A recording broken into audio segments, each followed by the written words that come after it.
Here we are. Hello, is anybody home? Welcome to the Bob and Tam show tonight. Our excellent adventures. Yep, we've been hard working the day, and we got a guest coming up today. Does it show anybody's even on yet? No. Yep, 11. So there's 11 people on. I don't know. So nobody's putting anything in the comments yet. This one. So too many devices. Yeah, so we're trying to do things. We got a new tablet. So remember, if you were on last slide, yeah, it didn't work. So we got that working now. So what we're going to do is when we're at the rallies and she's trying to use the phone, we're going to try to, so she can look at the screen on this a little bit better. So she may not necessarily be looking at you guys. She'll be looking at that. Sandy Morris. There's a whole bunch of people came on. This is crap on a cracker. You should be able to tap that screen. It should bring it up too. Oh, really? Okay. Yeah. And then Joni. Yep. See, there you go. So you're working. Alrighty. All right. Just like it's supposed to go. Yeah. I don't have to keep going like this. Look at now, everybody came on. Pamoto's we must have had a slow reaction here tonight. All right, I'm gonna put my glasses still because you can't see. It's a little. So while she's looking through that and see what's going on, what the heck have we been doing? We got almost. If any of you have been checking out our channel video that we put out yesterday, we got almost all the drywall up. Just a few trim places we got to do, and the front yet. No, I'm not that high. He's got HIGH. Mike's on. How about that? We had missed you last week, but it was, I think, unscheduled. Yeah. When we got back from, it was on Monday, I think. Scott Schiller's on. George Hirsch is on. 87 Ryder. Greg and Gwen. My friend Gwen's on. Daryl S. Everybody's on. Steven's on. Holy smokes. Jerry's on. Oh my gosh, yes. There's Mr. Crap on a Cracker. We might be getting back to our old regular Sunday nights. There's Pamoto again. He says hit the thumbs up button. Yep, down there in Miami. Fort Lauderdale 5/8 drywall or 1/2 inch? We did 1/2 inch. All right. I was going to put 5/8 on the roof, on the ceiling, but somebody wrote me and said, just do the 1/2 inch. So we did. So tonight we are going to have a special guest. Have you guys seen the title there? We got Riding in the Ozarks going to be coming on probably pretty quick because so many of you come on. He's actually a gentleman that we met back in 2021. We were going to go to the Lake of the Ozarks. They have a rally there. And I don't know if he contacted me or I contacted him. And I don't know. I think he contacted us and said, hey, we're doing a meet and greet if you want to come down and join us. And we said, sure. So we had so he had let us have ours. There was a lot of other people there. There's a lot of YouTubers there. There was 3 or 4. The Badgers were there. If anybody knows who they are, they were there. I think there was somebody else there too. Tender Kittens on. So it was pretty neat. And we've talked to him off and on through the years and the couple years and thought, it'd be really great to bring him on and talk about his channel. He's got a twin cam. I can't get this to go all the way down. It's going that far and that's it. Let's see. That's as far as it goes. Be completely off. It still got that little dot and it won't go all the way off. It says mute thing here, but I don't know. All right. Well, all right. I go. So Pamoto says you're a master builder. Great job on building. We're not master builders.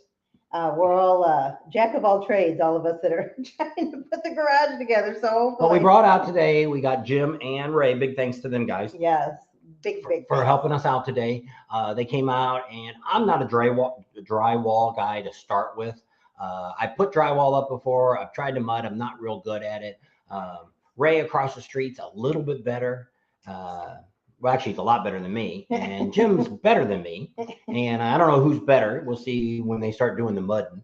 And so that's what we're going to be doing next week. Well, we know Jim built our son-in-law. Our other son-in-law is not his son's, but our other son-in-law's garage. He built a building in there for him. So we know he knows something because that's still standing and that's been a long time. So Jim helped me do all the framing work and all that. And then today Ray came earlier this morning. Actually, he was looking for me bright and early. Didn't realize we had the red truck. I've been driving it back and forth and it was out front. So he didn't know there was anybody in the garage. So that all worked out. So let's go ahead and bring in Riding in the Ozarks. His name's Mike. Yep. And his girlfriend Firecracker. Yep. Add them to the stream. There you go. Let me put my earbud back in. So there they are. This is Riding in the Ozarks. And he's got a pretty unique channel. Tell us a little bit about, Mike, a little bit about your channel. So in the wintertime, we do a lot of Harley Davidson news. I guess, I started doing that for whatever reason a few years ago, and people really liked it. People liked my take on it. they ask me to do more stuff, or I'll get messages and say, what do you think about this? Can you do a video about that? So, and then I started having people give me tips and leaks and things like that. So a lot of the content from October to January is kind of about what Harley Davidson's up to, what we think's coming out, what they might be doing. But we do builds and, stuff like that. We're doing some special stuff on her Sport Glide that will be coming out on her channel and my channel, both kind of two different videos, two different parts of it. But she's doing some stuff on that. So we get, she gets a new seat. She'll ride it and give us a review for it. Or I put something on my bike today, a new piece of an upgrade. There'll be a video about that hardware wise. I did a video about upgrading my suspension. So sometimes it's what we're doing or what we're doing to our bikes. And sometimes it's maybe a review of a bike. If I've gotten to ride one, I need to do one on the BMW R18. I got to ride that at Bikes, Blues and Barbecue this year. BMW was there. Give my thoughts on it as a Harley rider and stuff like that. But that's kind of the content. Sometimes it's what we're doing locally for events and we try and cover the local rallies here in the Ozarks, especially. I want to promote things that are happening here in the Ozarks, but obviously that's not enough content to cover, every week of the year. So the Sport Glide, does it have the longer forks? It has the inverted front forks like the Lowrider S. I don't know that they're longer. They're different. They're the same forks as the Lowrider S. There's Mon. Hi, Mon. So Palmoto, he watches you. I don't know if you've seen him on the channel. He said hi a while ago. Tell everybody where the Ozarks are actually at, because we might have some people, which we do have some East Coast people and some West Coast people are probably on, that have no freaking idea what you mean by the Ozarks. So technically, if you were to look it up on a map, it kind of runs the top most edge of the Ozarks would be like if you drew a line from St. Louis across to Kansas City, it would be under that line generally. Lake of the Ozarks is kind of at the northern edge, but that's still some pretty hilly country in there. And then it goes all the way down to basically the middle of Arkansas. Now in the Arkansas, they do have a little more elevation change in the Boston Mountains in Northwest Arkansas. Those are steeper. Those are more like mountains, where ours are more like, some people would call them mountains, but they're more, to me, that we always call them the hills, big hills. There's Emery. Emery's on. Hey, Emery. So that's kind of neat. And so we actually met you in 2021 at the Lake of the Ozarks rally. And I heard this year they actually had quite a few more vendors show up. Yeah. So I think we had a discussion about what that rally needed to continue to grow and some of those things. And in 2021, there were, discussions off and on. Some years they didn't block traffic. Some years they did. That was one of the things that's a hot topic for the local riders. They want the local car traffic blocked on the strip so that they can, hang out on the strip and not have people gawking and cruising up to down there and just making the congestion worse. And they needed, a lot of people felt better vendors, and they did able to get some of that. Drag Specialties came in. They had Saddleman seats there, Custom Dynamics. I forgot who the exhaust was, but there was somebody there doing exhaust. Somebody doing bars. So that was all at the Harley dealer. And of course I'm sure he did whatever he had to do to get them there. So they are working on getting more vendors in there, having more big vendors, not just local vendors to, offer things to people and stuff. And it was definitely an improvement. We didn't buy a seat from Saddleman there, but she got to look at the seats there. Then we went online and she had to have it custom ordered because she wanted purple stitching. She's paying attention when she's looking down. She's kind of like Tim. She's watching the comments on her phone. Okay, good. She doesn't miss anything because the monitor's too far away for us old people to read. Oh, okay. I know. I got my glasses and the tablet, and I'm still. But the rally, I don't know if it was bigger this year, but I think it is growing. And I talk to, anytime I see somebody from out of state, I ask them, well, what do you think? Is this your first time here? What do you think of the rally? I try and get a gauge for, what people who aren't just local think about it. And a lot of people came in 2021 because a lot of other events were canceled because of COVID. So we had a really big year that year. And I think 2022 was probably about the same realistically. This rally is kind of earlier. Yeah, people came earlier. We heard a lot of people said they had more people on Wednesday and Thursday than they'd ever had. Cool. We talked to a couple of people who they all came there from different parts of the country, but some of them were from Sturgis. and that area, the South Dakota near the Sturgis area. And they said they are not going to do Sturgis anymore. They're going to do Lake of the Ozarks because I know a lot of people talk about it. A lot of people talk about how expensive Sturgis is. It is an epic rally, but it is a difference. When you go up there, you will get a special menu with special prices for the week of Sturgis. At Bikefest, you don't see that. Yeah, you get the same menu you get if I go a month before then. And there are different areas of the lake that cater to different income brackets, shall we say. So if you are local and you know where the lower income brackets go to eat, then you can go eat for less money. But we had someone else, I won't say their name, but they're known in the bike community, and they came there for the first time, and they said that, they would rather go to Bikefest than Sturgis because of the cost, because they were surprised how much of that attitude was that people didn't feel like they were getting gouged or prices weren't getting inflated just because the bikers were in town. Yeah. Well, I see that happen. And what ends up eventually happen is they'll raise their prices too, because it's all about money. Everybody wants to make more money. And it's the two things that I say, which we didn't talk much about it yet, is Bikes, Blues, and Barbecue. I say Bikes, Blues, and Barbecue and Lake of the Ozarks are probably, to me, the only other two rallies that have decent riding. Comparable. Compared to anything in Florida or Texas or Myrtle Beach or anything like that, there really isn't much riding going on to where those two rallies, they're not as much riding as Sturgis has in such a small area, but a lot of really great riding in both of those areas. Well, and I probably have a different opinion. I've done Spearfish and Custer and all that when we went to Sturgis. I took her to Sturgis in 2019, and I made sure we did the rides in the Badlands. And there are some very popular national monument type things, Rushmore, Custer State Park, and the Badlands, that we don't necessarily have in this area, those big name things, Devil's Tower. But if you want to just talk roads, I can take you to Northwest Arkansas and you will be just as much enjoyable riding or more. And it's not as spread out. I mean, in Arkansas, you can't hardly go left, right, or straight without being on a curvy road. There's almost no bad roads down there just because they have bad pavement, not because they're not curvy or twisty. And we have some of that up here, but we have more in Missouri. We do have more roads that are straighter, than what they have in the Boston Mountains in Northwest Arkansas. My buddy Jeff from the Cat House, me and him talked about this too, that same topic. And Jeff agrees that, these two rallies are more about riding than they are about hanging out on the strip, those kinds of things that you see at Sturgis or at a campground. And we don't necessarily have those. Now, Bikes, Blues, and Barbecue did have an official campground this year, but I didn't make it out there. But there's some of that down there. There's not much campground type activity, parties going on at Lake of the Ozarks yet, but that may be something that happens. They did have a bar, 4 or 5 years ago, Pickleheads.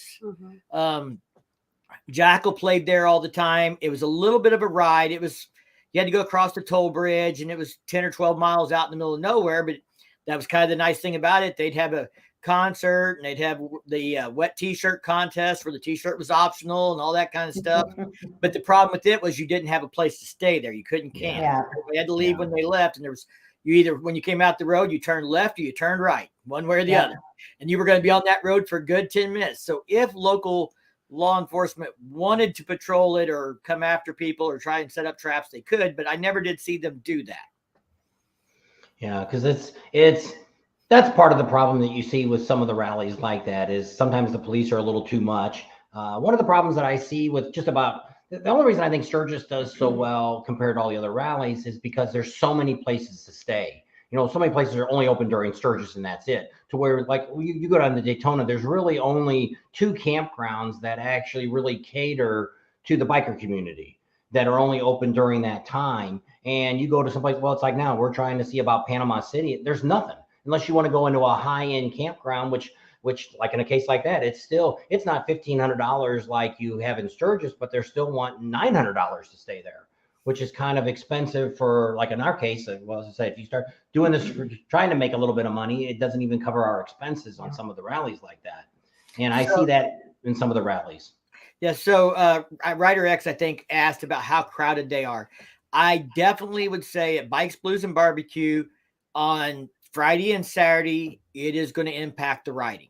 if they have a busy year. Now, this year, the dates were a little off. We'll jump to that real quick. Bikes, Blues, and Barbecue was back a couple weeks this year, and it actually took place in October, like around the 10th. And it was cool enough that I think that impacted the riding. We did the Pig Trail on Saturday morning, and it was not busy at all. Not busy at all. But 4 years ago, when we went on a Thursday, the Pig Trail was packed, but it was a lot warmer season. It was 3 weeks earlier in the year.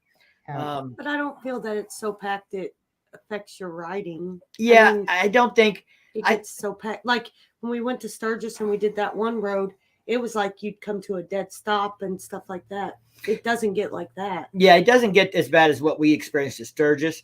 It does. Highway 62 between the Cat House and Eureka Springs area and Rogers, it does get congested there. There are some accidents there. We've seen fatality accidents there on a corner that's called Dead Man's Corner. And so as long as everybody's kind of maybe slowing down just a little bit and avoiding those accidents, the traffic flow's okay. Of course, when that accident happens, then it's going to be backed up for an hour. Yeah, because most of it's only 2-lane roads. Mm-hmm. So that makes it tough. Yeah. So, Yeah, that's what Harley Frank's saying, that you need more camping. Doesn't necessarily have to be like the Chip, but since Chase is over there, I'm thinking that Bikes, Blues, and Barbecue is going to start getting some concerts, maybe, especially since it's in Rogers. Right. They actually, Tommy, who is the director for Bikes, Blues, and Barbecue, is actually involved in that amphitheater there in Rogers as a job. So they did not have big concerts there, but they did have bands at the city park downtown this year. We didn't spend as much time there. We like to stay in Eureka Springs. We like the atmosphere there. And that is, that town's a little more, you can party, catch a ride back to the hotel, or you go back to the hotel and party there. And the town is, Eureka Springs is kind of like Sturgis, is designed to swell for tourists. That's really what that is, a tourist town. I've never seen such a small town like Eureka Springs of normally 2,000 or 3,000 people hold 20,000 people like they do, but they do.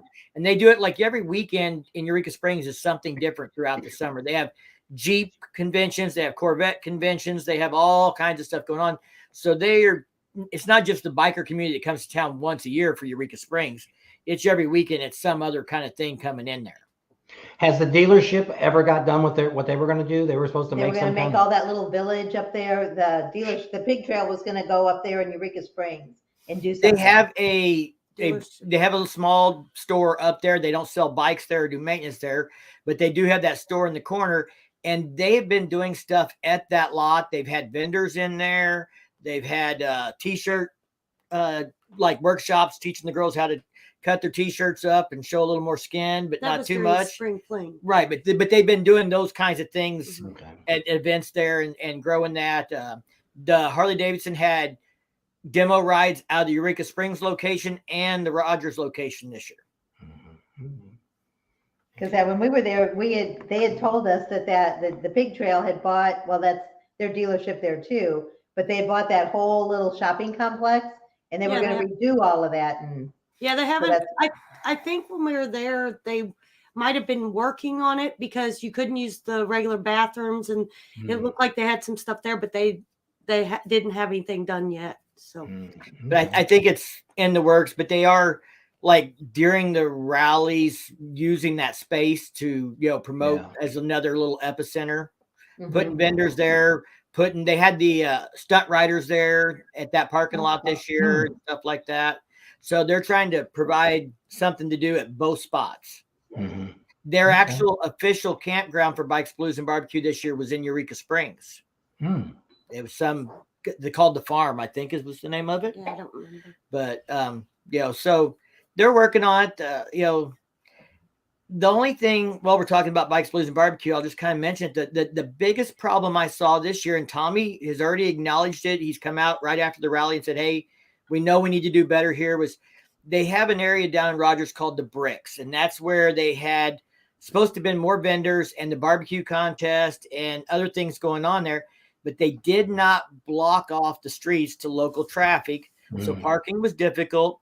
And then you had locals mixed in with bikers coming down to see what's going on, to check out the barbecue contest. And, nothing against the locals, but as bikers, we don't have to watch what we say because mom and pop's over here with their 2-year-old, and we can't, be ourselves because we're trying to be respectful of the small kids that are there too. And it's just not that great mix, in my opinion. Yeah. And he knows that needs to be better. Rogers, I think, didn't want to cut the traffic down because they were worried about, would there be a big turnout after the rally had not happened for 2 years and this and that. I think there'd been some discussion and some give and take, but now they see what it's, the turnout and what it needs. And they, I think, realize that that's probably in everybody's best interest, a little more separation there. Okay. So do you know if there's any kind of adventure bike week planned in the Lake of the Ozarks area? There is a ride that takes place roughly around the time of Bikefest, but I'm trying to remember what it is.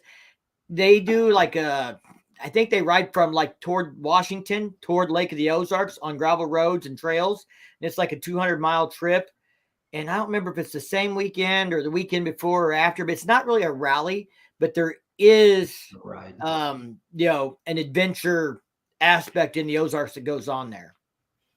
Hi, Christian Ryder. And then what was the other question? Oh, Ryder Rex wanted to know what the rally picture is that's behind you. Is that a Sturgis one? Yeah, that's a Sturgis 2019 banner. I think we have the same one, actually. Yeah, I think we've got a Bikes, Blues, and Barbecue one hanging in the shop. I put that one in the little office studio here for background. I think Bikes, Blues, and Barbecue did pretty well considering they had been not officially running for 2 years. Yeah. And I do a small rally. We're talking 2,000 or 3,000 people here for Freedom of Road Riders, Missouri, the Mid-America Freedom Rally. And so, she's on the committee with me. We have an idea of what it takes to do a rally for just 2,000 or 3,000 people for a weekend on a small campground. And, something like Bikes, Blues, and Barbecue is a huge undertaking. There's a lot of coordination with a lot of moving parts. They had a few problems this year. They posted, their social media was taken over was farmed out to a company to handle, not being handled in-house. Like they posted about the car show, but they didn't say anything about bikes. And we're like, well, where's the bike show? And it was just crickets. Nobody answered. Yeah. And I got Tommy on a live stream and I asked him about it. And he's like, well, it's being handled by a social media company and they probably don't know the answer. And he said that the fact of the matter is the guy that did the bike show for them passed away recently and wasn't expected. And they didn't know if they were going to be able to pull it together. His son was going to see if he could pull it together for them or something else. But, that communication wasn't happening there all the way through. But they're definitely working on doing that stuff. How many dealerships in the Ozark regions and they actively participate in the rally? Well, there is a dealer at Lake of the Ozarks, Osage Beach area there, and they are very active in the rally.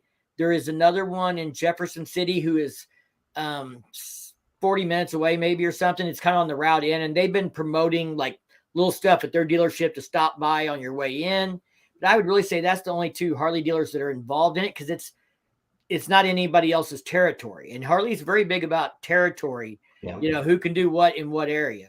They a dealership may not even be able to advertise in another dealership's territory or sponsor an event in that dealership's territory. Yeah, but like one thing they'd have to realize when people ask that is what's the population in Lake of the Ozarks? I think actual Lake of the Ozarks where the strip is 4,000 or 5,000 people. It's all. But then you have Osage Beach, you have Camdenton, you have 4 or 5 little, Eldon. cities, Eldon in that area, Lynn Creek, the other side of the lake, Lori. It's kind of like Sturgis in the sense that stuff takes place 30, 40 miles around. Yeah. And you got Table Rock Lake right there too. Yeah, you go a little further over, you got that. I think Como. Yeah. The other dealerships, I mean, I don't think they're against the rally or anything like that. I just don't think they don't get any spotlight. They don't get directly involved. I mean, they support people going to the rally. They'll have, water they're giving out or do little events and stuff for travelers and things like that. But really only one dealership's right there in that territory. And he, like I said, he's stepped up. He's had demo rides. He always has demo rides. He's gotten more vendors in there. He's doing what he can. Indian Motorcycles has stepped up this last year. So we were talking about the problem with the strip and the traffic. I actually went to high school with the mayor of Lake of the Ozarks. He's from where I live, and he got a hold of Indian out of Columbia, the Indian dealership, Head Indian, and he got them to do a commitment for 5 years, a certain dollar amount, and that money is going to help them with their expenses for manning, the roads and the traffic and isolating that off to being bike traffic only. So it should be for the next 5 years at least, they should have the funds to be able to man that strip and limit the traffic and stuff like that. And that's So thanks when- to Indian Motorcycle stepping up. When we were there, I guess 2 years ago, they were doing some construction on the dam. Is that all done? Yeah, that's all done. Okay. That opened up like by April of that And year. the local, Okay. they're the question. Oh, The locals, they all seem pretty good. I mean, yeah, we don't see much. I know a lot of Yes, people in sir. Sturgis are against the rally that live there. They're like, oh, they leave. But, Well, I see, Lake don't of the know Ozarks that is kind of bad. like what we have here, which is we have where we're at. We're close to Lake of the Ozarks or Lake Havasu, and so they're already used to the boater crowds coming in to start with. So a boater crowd is very similar to a motorcycle crowd. Mhm. It's the same type of atmosphere. So Lake of the Ozarks isn't probably really that shocked about the motorcycles coming in right. because they hear the loud boats out on the river or on the lake and. Yeah, Lake of the Ozarks is pretty much a kind of a Tourist. party town. I mean, Yeah. they have pub crawls in February, and everybody from 50 miles away will go up there and get on buses and go from one bar to the other. It's not uncommon. And the locals that are there know that when they move in. And if they don't want that, they move up by Eldon or they move to the other side of the lake. They get away from the strip where that stuff takes place. But I've not really seen any pushback from locals about the rally and stuff. I think they know they live in a tourist town and if they want to have the things they have, the businesses need to make the money when they can between Memorial Day and Labor Day. Yeah, that's true. Yeah, like I say, we were there for Rider X asking the question. We were there in 2021, which we weren't very far. We've lived very close to that. We boated on the water out there before. So it is a really great area to ride. It's not real congested like you would go to like Daytona Beach or Myrtle Beach or anything like that. You don't have the congestion of the cars as much during this time of during the bike because it's right. Is it right after Labor Day? Is that when it usually is? Yeah, it's usually the middle of September. Yeah, so it's right after Labor Day to where pretty much when Labor Day ends, that's usually when boating season pretty much dries up out there at the lake. So it's a whole different group of people coming in, and we really didn't have any real trouble with traffic. It really wasn't that. No, yeah, if you're going to go down Main Street, or like I call it Main Street, but where they shut it down, all the bikes are at, it takes you a few minutes to get there because you do get a few cars kind of in that up at the top of the hill there coming through that intersection. But I mean, the traffic really wasn't that bad. Friday No, or Saturday. and what they're trying to do with the traffic is, those bars that are down there, their employees have to be able to get there for shift change. The bar owners may have to get supplies in and out. You're dealing with thousands of bikers come in. You may run out of something or whatever else. So basically, they limit the car traffic to, emergency vehicles and people that have businesses that need to be down there for business related stuff, but no gawking and cruising the strip kind of thing. Right. Yeah, because I heard this year, and I don't know where they came up with this number. They were saying there was over 100,000 people there. So I think some people might get scared thinking it's such a small area and there's all these bikes are coming, which I talk about this all the time.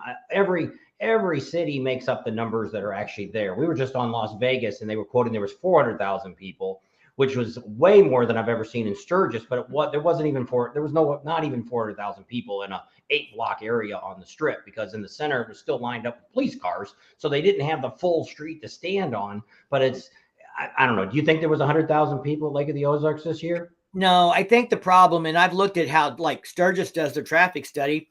They put out those little ropes to count the vehicles that go over, and then they say there's this many vehicles on this day, this many vehicles on this day, this many vehicles on this day. So if you were like us and you stayed in lead, we went into Sturgis proper twice. Yeah. So we got counted on 2 days, and that's all we got counted on. But if you went into Sturgis every single day, you'd get counted 5 times, not twice. Yeah, that's true. And they do it at different places even, So I think they're doing the best they can. And what it really gives them is an idea if it was busier or less busy than the year before, but it doesn't really give them an accurate count on the number of bikes. Yeah. Because we look at all this stuff, and we talk about that all the time. I said, do you ever go, look, we've gone to the Cardinal baseball stadium, holds whatever the new one is, 40,000 people, and you watch all those people come out. That's a lot of people, and that's a lot of traffic after, if you stand back and watch that. And when you go to Sturgis, we weren't there on the 75th, but we've been in a lot of other years, and there's never, well, see, I always say the same thing. How many hotel rooms you think, like, well, for instance, Las Vegas? I always tell this story to everybody because I looked it up. Actually, they corrected me. I was 10,000 too many than what I was saying. But Las Vegas, you would probably figure that's probably the biggest place could hold the most people. They have 166,000 hotel rooms. That's it. And they do not allow any Airbnbs anymore. They've outlawed those in the city limits of Las Vegas because they're a hotel community. So, but you would think if there's 400,000 or 500,000 people, where are they all staying at? You know, you could estimate that there could be 2 people in a room. Well, we looked up Sturgis and well, it's like I figured the campgrounds, even being generous, there's not even 30,000 campsites in the campgrounds that's in Sturgis area. Then you figure there's only a handful of hotels, and then like when we were there, what did they say? What was the biggest hotel? Did they say 300 rooms? Maybe that was the Super 8. Yeah, Super 8. That had the most rooms. And so when you look at it, if the rest of them only got like 100 or less, or the motel that's on the strip is only, or on Main Street, there's only got, what do you say, 12 rooms or 20 7. rooms? I think he's only got 7 rooms. So it's not, and so when that's always my argument is, where are all these people staying at? And then, well, it's the locals, it's this and that. Well, I don't think Branson would ever be part of the Ozarks It's because it's too far away. It would probably be better off to work in with Bikes, Booze, and Barbecue. Probably Branson's is closer to that. Well, Branson's too many cars and too many old people. Yeah, Branson's more of it's a tourist town, but it's more like their shows and their little zoos and their aquariums and stuff like that. And they're not a party town. No, they're not got near the bar scene that Lake of the Ozarks has. Lake of the Ozarks is a party town, and they promote, like I said, the pub crawls and these things, and they have the shootout, and the bars are a big part of it there. And, you know, I get Branson's a couple hours away, and in Sturgis, sometimes you ride, if you went from Custer to Lead, you might ride, you know, an hour and a half or whatever that is. Mm-hmm. Yeah. It's possible that you might ride to stuff that's 2 hours away, but you probably don't stay there. You know, you go there for a day for one event, but I'm not on the actual Bike Fest committee, so I have no way of knowing if any other cities ever reached out and asked to be a part or to have an activity that would be coordinated with them. I could see Eldon doing it. I could see Camdenton and Laurie and the areas there in the lake, but I don't see Bike Fest being open to something 2 hours away, because I don't think they want the tourism revenue to be pulled that far away from that area. Yeah. So the question, which I can almost answer this, because we were looking for camping spots. So there's very limited camping there. There's the state park is there, but we couldn't even get in there. Well, don't want to give our secrets away. But a lot of the campgrounds were very small, and it seems like I think they're kind of like a lot of these other campgrounds. They have a lot of people that are full timers. They leave their trailers out there year round, and so they're taking up spots. Yeah, so they're taking up spots, and I don't remember where they did that. What was that? We went way out there. No, I was in Bikes, Blues, and Barbecue. We went out to that one place. They had that event. I don't know if they had camping out there. The Hideout? Yeah, No, I think that was it. Yeah, the Hideout's the bar. It was. No, was it also Hideout's the Peaceville? campground. Oh, okay. Hideout had a little camping area, and they were doing bike games, and they had Topless Tuesday or Topless Saturday. That was where we went. Okay, yeah, that was it. Hideout, I couldn't remember if they had camping out there, but that was Bikes, Blues, and Barbecue. And they're about an hour, a little over an hour south of Eureka Springs. So they're a little more than an hour from Rogers, and they had it again this year. We didn't get there this year. We went last year to kind of support it and stuff, and it looks like a good time. And if you want to camp out and you don't want to be downtown Rogers for all the other stuff, then that would be, you know, a good spot to be. Because I didn't know, is there any campgrounds around Rogers? Because we stayed at the KOA by Eureka Springs is where we stayed at. So I don't know that much about the Rogers area. Like I said, we spent a lot of time in Eureka Springs, but I know the official campground this year was the farm, and I heard it was big. I heard there's plenty of stuff there. There's a KOA at Eureka Springs. There is a campground out at Holiday Island, which is north of Eureka Springs, up by the state line out there near the Switchback Bar. I think there is probably plenty of places that you can get a cabin or put an RV if you know where to look. And my recommendation, I'm going to throw it out there, is, if you want to stay in that area and you want to know, the people I would tell you to talk to is reach out to the Cat House or Switchback Bar online and say, hey, we're looking for a place to put an RV, or we're looking for a place to get a cabin. Those guys are all about supporting bike events and stuff like that. They'd be happy to help you. They're great people. And, I've sent people their way and say, hey, Andy, where would you, somebody's asking me where to, they can put an RV. And he's like, oh, Holiday Island. that's how I learned about that. But they will do their best to try and help you, because they want to see people come to that event and support it. Yeah. So Christian Rider says Branson does do a Goldwing week. I'm not sure if they do that anymore. If that was part of the official Goldwing Rider thing, that's all canceled. Yeah, that's all disappeared. Yeah, we just heard about that. I guess there's a small group that was a second group that's still kind of doing stuff, but it's nothing like the original one. Yeah, I don't know if the Goldwing one in Branson was part of that or not. Rich and Kate from Boots and Jeans Riders, they're Goldwing Riders, and I know they participate in some of that stuff, and they would know probably better than I would.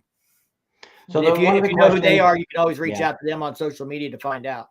So one of our subscribers is asking, do any of these 2 rallies, do any of them have any charity bike rides or anything like that? So Bikes, Blues, and Barbecue is 100% a charity deal. The whole point of that rally is to raise money, and they give out hundreds of thousands of dollars to communities in charities in need in Northwest Arkansas. It is billed as the largest charity bike rally in the United States. And, I don't know where exactly it falls in the pecking order, but it's in the top 5 for Harley Davidson now. That's why they give out a bike there in Rogers. They give away a Harley Davidson motorcycle every now. They do that at 5 rallies, and now Bikes, Blues, and Barbecue is one of them. So whether it's in the actual official top 5, it's ranking pretty high with them. The numbers I hear are 300, 400,000 for our big years for Bikes, Blues, and Barbecue. I could believe 250, 300,000 because it's spread out. I mean, it is like Sturgis again. It spreads out. Eureka Springs, Harrison, Arkansas, Fayetteville, Rogers, Bentonville, all that up and down through there. There's a lot of places there. So Ozark HD Riders, I'm going to put up my email. Send me that big list of all those campgrounds that are around Eureka Springs, because when we went 2 years ago, we had a heck of a time. KOA was the only place we could find. Yeah. That was the only campground that came up. Yeah. 15 miles from Eureka Springs is Roaring River Campground State Park. I know Dan stays there. He stayed there with Sinister Clutch. That's who Ozark HD Riders is, Dan. Yeah. Okay. So, like I said, there are things down there. I just don't know, they're not as well advertised or whatever else. There's the Ice Hole. That's where we had our little deal at. Yeah, that's a great bar. Yeah, that's a good friend of ours owns that. So that's why part of why we have it there and stuff. But yeah, Wing Ding is the one in Springfield, but I don't remember if it was an official Gold Wing event thing, because I know that official Gold Wing Riders thing said they weren't doing any more rallies. But, at Lake of the Ozarks about campgrounds, I have a Facebook group called Riding in the Ozarks as well. That's a community page where people in the Ozarks can post their events, post their stuff. And this year we had a couple of campgrounds posting in there and updating people about they had space or they had this and that. Okay. So I don't know if they're new or they just getting better at trying to, get word out that they welcome the bikers and if they're available. But the only one I ever knew of was the state park. But there are apparently 1 or 2 more now. So I do like an area like that. We never camped anywhere around Lake of the Ozarks to start with until we used to go over for the day and come back. And what I do is I just do a Google search for the area, and we've seen, a handful of campgrounds. We go to their websites, kind of see what's going on, which we found out now, the more we've been involved with rallies, is you shouldn't really rely on websites anymore, because you should actually call the places, because prices could be different, and they could have different situations for. How you can go to a third party and get booked through them and try to get it cheaper, well, it may not always be cheaper, or you may not really have a reservation. They want to say how old you have to be actually become a geezer. Yeah. You're as old as you feel, right? That's right. You're a geezer when you're just, I don't know. I'm not going to say it. Nobody mad. No. And so, yeah. So it's. I got carded today buying beer.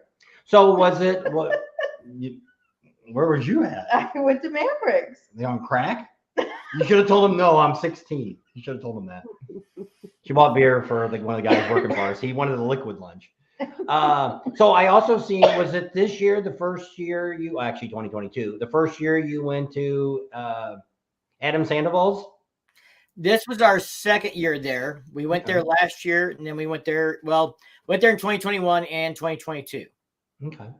And I don't we know if went, we'll make it back next year because we're going to do Sturgis next year. This year. Well, 2023, yeah. Yeah, we're in Sturgis now. Yeah, it's tough. I know. All the years run together now, don't they? My mom always says the older you get, the faster time goes. She was right. So yeah, hey, there's Jeff. That's the cat house. So yeah. Oh, okay. like I said, We're talking about you. yeah, I said if anybody needs to know where the campgrounds are, Jeff at Yeah. the cat house or Andy at the switchback will help you find a place. Great guys. So and they're very responsive on their social media and stuff. So you can just hit them up. But yeah, I think a campground like a Chip or something like that, or Full Throttle Saloon, whatever, It was a girl. would really be a plus. Oh, that's who I would think maybe be doing it is Michael Ballard. He's opening stuff. We just went to the one in Colorado. Now he doesn't have a campground there. But I mean, he's really been looking. He's actually looking in Daytona. We heard he bought In Vegas. the private property right behind the Hooters, which is right across the street from the Speedway. And then we just Somebody in told us Vegas. when we were up there before Sturgis started, they said that's where he was in Vegas scouting out property. So, but I mean, Yeah, he's it opening could a lot be. of distilleries, so I'm not sure if it would actually be a campground. He may be only looking because all the other ones aren't campgrounds. So he ends up being with the campground now. That's Jesse. Jesse takes care of the Pappy Hoyle. That's his. And Michael takes care of the bar now. So there is a campground out past Lynn Creek. It's a little ways out, kind of further west. And it's a big campground. It's big enough that HA has their nationals there.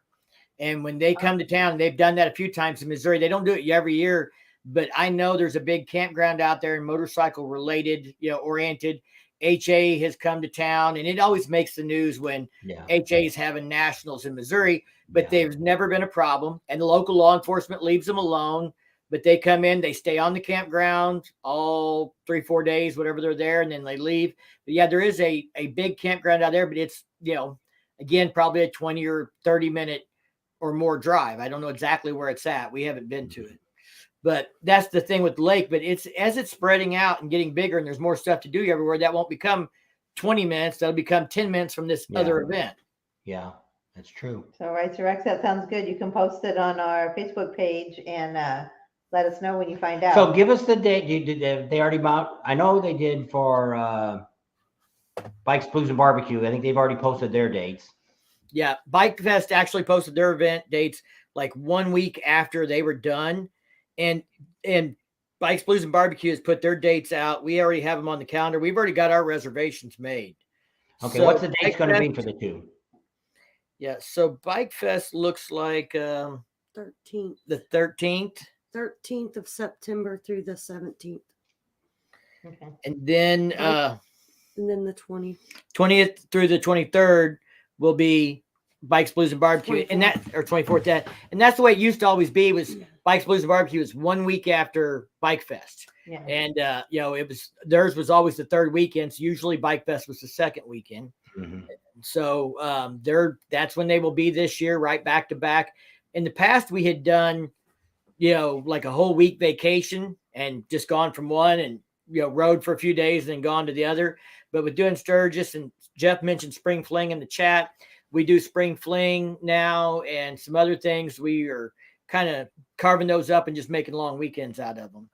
But we'll be at Spring Fling and Eureka Springs in April, and that'll be a good time. They have it's more just Eureka Springs, but the Cat House will still be the Cat House, just like it is during Bikes, Blues, and Barbecue. It'll be packed. Now, isn't that like rainy time in that area? No, you know, I April would showers say bring May flowers. That's what we they always told say the that, but kids. I think it's actually tends to be worse in May than April now for I rain. think it was getting like that. Yeah. At least it's We not have so our hot. rally in Memorial Day weekend, and there's almost always rain. And so it is what That it is is. good. That is good and hot. People don't, when we live here in the desert now, and it gets up to about 115, and people go, all of our friends from the Midwest go, how do you guys stand that? I said, when I go back there and it's 95 degrees and the humidity and the dew point's high, it's hotter in hell there than it is here. Yeah. I said, Way It's a different kind of heat. yeah.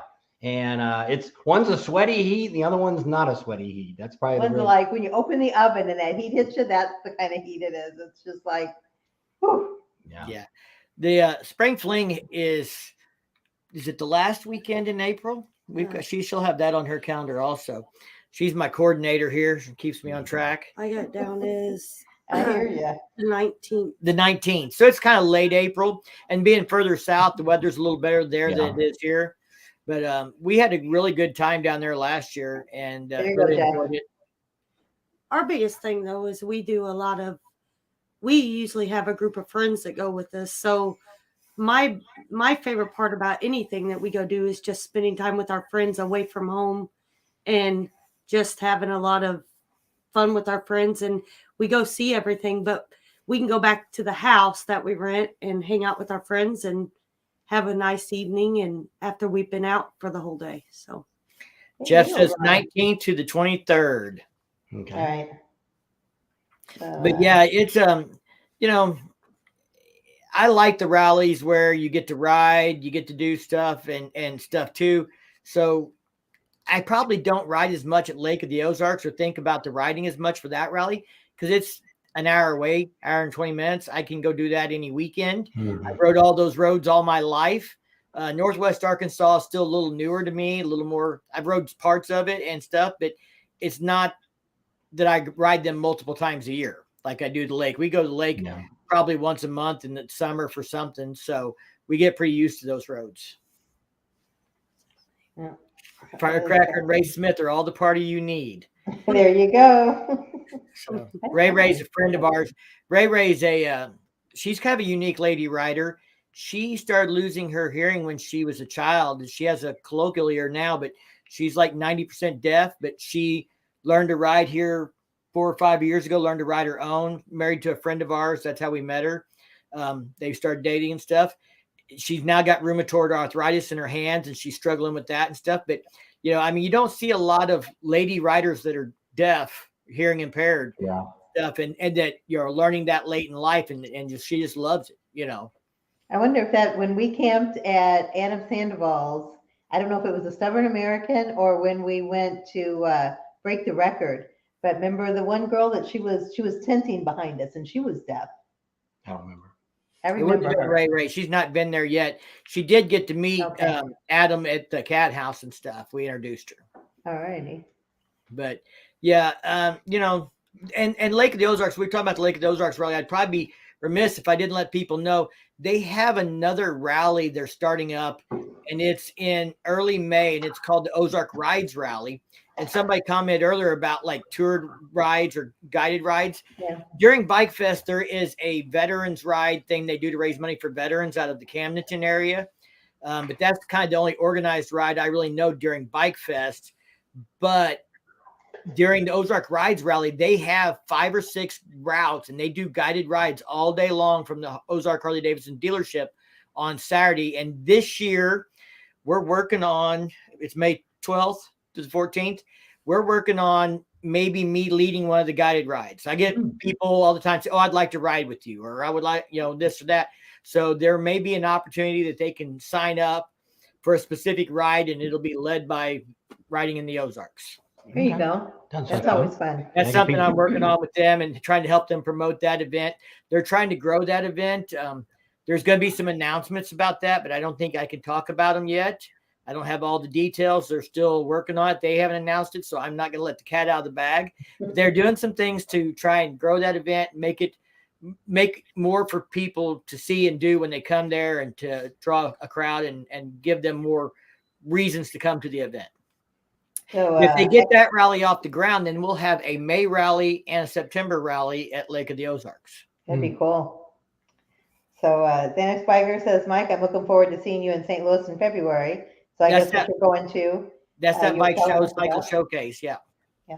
Sandy says, hi. Can you talk about the roads, highway numbers, etc.? I've had a hard time putting together a loop when we stay in Eureka Springs.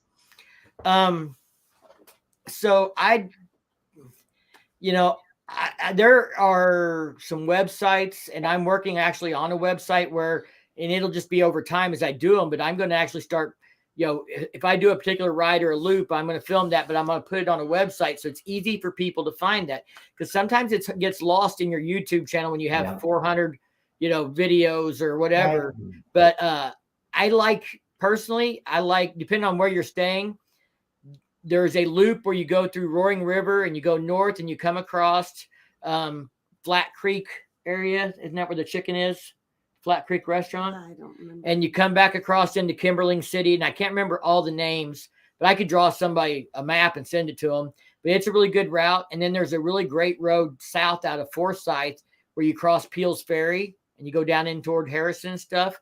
And there are tons of guided, well, not guided, but planned routes and loops in Arkansas if you look around on the internet. And if you go to Lake of the Ozarks, if you go to the dealership there in Osage Beach, their whole back wall is full of different rides. And they're actually marked when the rally's there. I don't know if they're marked when the rally's not going on. If somebody doesn't steal the sign. Yeah, one of the times it did, we passed up the turn and we figured it out. But another great way we find if you're not familiar with an area, if you're traveling in car, motorcycle, truck, whatever you're doing, stop at the state line and get a state map. Yeah. Most of the time that will show you all the county roads and stuff like that, where an atlas or your phone may not pick all those roads up. So she doesn't like to do it because I have a big suitcase full of maps. But 3 of them. That's how, when we first started riding bikes, we always use maps. And some guy told us that before. If you stick with a state map, you can find a lot of the roads that aren't always on every, might not be able to find on your phone. So I have some maps over here in a binder that I keep, but every year there's Ride the Ozarks, and other ones will put out ones, and they'll have loops in there, suggested rides, things like that. I can't say that I've done them all. I can't say that I recommend them all. I know the ones I've done, the ones I like. And that's kind of what I'm going to put together on the websites. Ones I've done that I would recommend to people that I think are really worth the time to make a special trip to do. Okay. And if I can find something interesting along the way, kind of, bring that into it. Highway 19 South in Missouri is a great ride going down.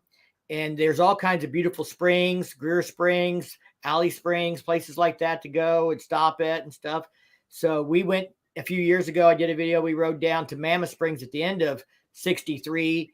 And we went over to, have you ever heard of the Missouri's little Grand Canyon? Did you know we have a little Grand Canyon over here? Mm-hmm. So about 10 miles outside of Thayer to the west is a place called the Grand Canyon. And it turns out there's a hole in the ground where the creek runs into, and then the water all goes underground and flows back down to Mammoth Springs 10 miles away and bubbles back out. But that hole in the ground all these drains coming together. And if it flash floods, they say the water where that hole is will fill up 50 feet in a matter of minutes. And then they have a little outlook, where you can walk out on a platform and look over it and stuff. And usually there's 10 feet of water in it, but if it flash floods, they say it really comes up quick. Wow. Well, I know you get a lot of interesting things like that. I want to get to the point where I can focus more on promoting the riding here. Yeah. Meeting at the ISO Lake of the Ozarks Run 2023. We're not sure how that's going to work out this year. Usually every Saturday during Bike Fest, I do a meet and greet, and I just invite everybody that's going to be in town, if they have a social media presence or YouTube channel or whatever, to come hang out. This year, we have to leave Bike Fest on Friday because someone's son has decided to get married on Saturday. Oh. Did you tell them it's during a bike event that they have? Hey, bring them to the bike week and get married there. Let's put it this way: if we had our way, it wouldn't be that date, or they would be doing it at Lake of the Ozarks. But it's not up to us. So, but we always tell all my daughters and stuff. All my daughters know that when the rallies that we go to, that they know that's. But once you put all your deposits down and stuff like that, when it gets too close to the end, you Been on can't that cancel road them a anyway. lot. Right. Yeah, Well, the we've Great got a River Road. place that we'll probably leave, Friday afternoon or Friday morning and late or something. So we may do a meet and greet on Friday, early in the day, and then leave and head back for the rehearsal dinner and all that. But we'll figure something out. But we'll be there. We just probably won't be there Saturday this year, which will be the first time in for 6 me, years. 8 years, for her 6. 7. Mhm. 7 for me. Yeah. Mhm. So Jeff said, congratulations. Yep. That's your. So your son's then, getting there. so let me. Then grandkids come, and then you really have a hard time getting Oh, away. I already got 2 grandsons. Oh, you got. So one of my, I guess I want to know a little bit. So the event that's in St. Louis, have you been to that before? I have not been to it, but I had actually about a year and a half ago had someone tell me about it and show me a bunch of pictures they took on their phone of it, and it looked really cool. And I'm going to do a little shameless plug here. The shirt says Schmidt Law Firm. Schmidt Law Firm is kind of stepping up and supporting biker events here in Missouri, much like a different law firm was doing, but is not currently doing in Missouri. I won't name names, but anyway, Schmidt is going to be supporting stuff, and they are supporting Cycle Showcase. And we were invited to come to the show, come check it out, be there and stuff. So we're going to go meet Ben and hang out with some other content creators there and check it out. From what I understand, it is a really cool event. They're going to have 50 bikes there. 20 of them will be covered, and they will unveil a different bike every 15 minutes. And these 20 bikes have never been seen at a bike show before. Is this just a weekend thing, or is it? It's a Saturday deal, and I think it's open on Sunday, but probably most of us are going to be there Saturday, and then, maybe have lunch on the hill on Sunday and head back. Because somebody said I can't take her to a bike show in St. Louis and not feed her Italian on the hill. On the On hill. the hill. Don't know, because you guys know what I'm talking about when I say the Yeah. hill, but for everybody else, St. Louis has a little neighborhood area called the Hill. It's authentic Italian community, and it's full of authentic Italian restaurants, and somebody likes to go there when we get a chance. So Yeah, it's the real thing too. It's not Yeah. like these, Right. I don't Olive Garden. Yeah. we like Mama's on the Hill. That's one of our favorites. Well, see, and then when you go there, you can actually get toasted ravioli too. Mhm. They don't have that slimy ravioli. That's the only thing we miss by living out here, more out west. You don't. Well, we did finally get White Castles out here and steak and shakes. When we first moved out here, because we, in St. Louis, you barbecue all year round. It doesn't matter if there's snow on the ground or not. So when we came out here, it's like, wow, we can barbecue anytime we want. So I go to the grocery store first, and I say, do you have pork steaks? And they're like, pork chops? I'm like, no pork steaks. And they're like, pork chops? I'm like, no, pork steaks. So I go to a butcher. Do you have pork steaks? Pork chops? It's like, no, pork steaks. Nobody knows what a pork steak is. Well, that and her favorite pizza. Oh, Emos. Yeah. Mike, tell your son. It's not my son. It's her son.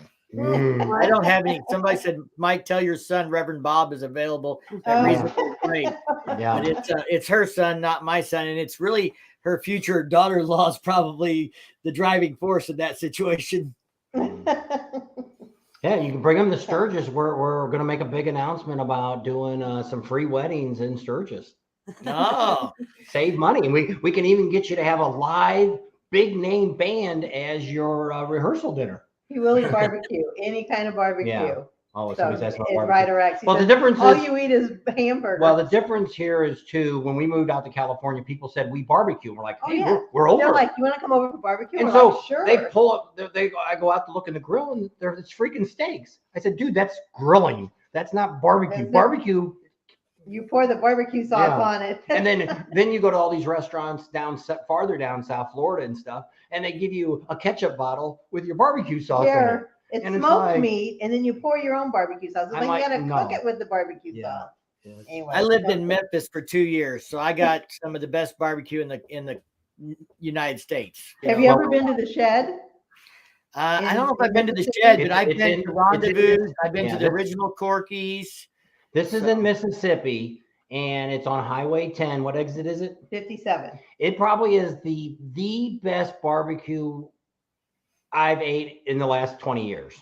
I ate at some places that they would take us at lunch that the locals knew, But you went at lunchtime because I probably was not appropriate for me to go there after at work. But they were some of the best barbecue joints, you know. Was it across the river? They were in, you know, they were St. Louis?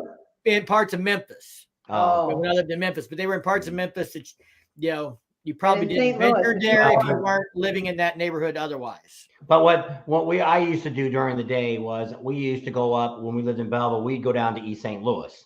And you go down there and it was the old gas stations. They had the big old turnstile inside the window. You put your money in, they spun it around because they weren't coming out either. Give you your barbecue. But it was the good old boys were out there cooking the barbecue, and it was The best. Yeah. You didn't see a whole lot of white folks coming down there, but if you want a good barbecue, that's where I missed all that. Yeah. Yep. Mike and Firecracker, very special people to the Ozarks. Thank you, Bob and Tam, for having them on. They deserve kudos for what you supported ours and our lifestyles. Yep.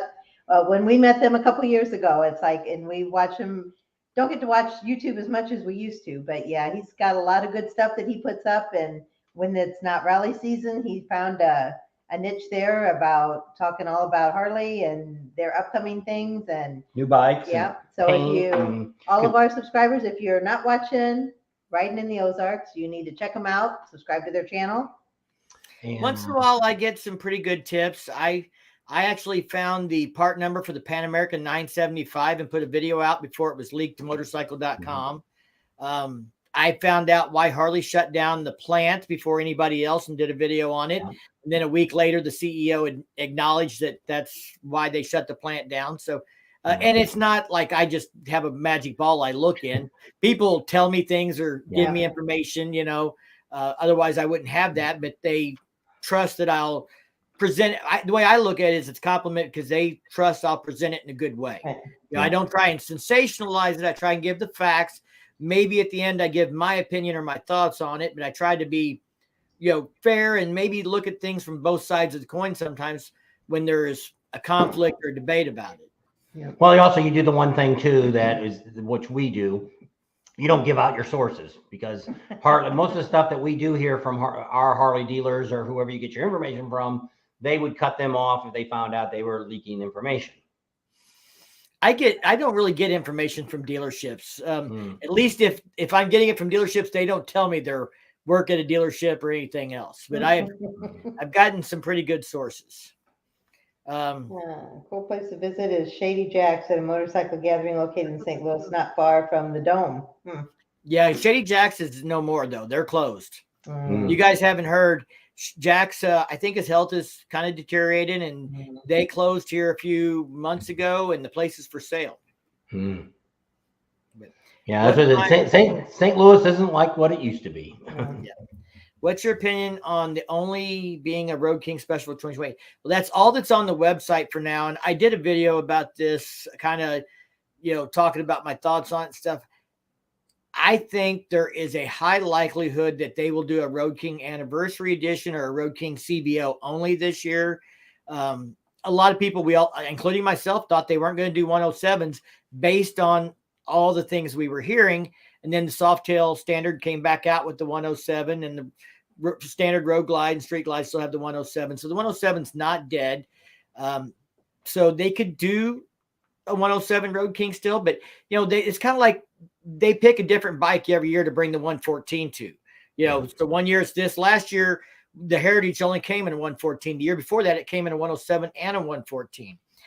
So maybe it's time for the Road King to come out with the 114, and that's why they're holding it back, or it's going to be an anniversary or a CVO issue.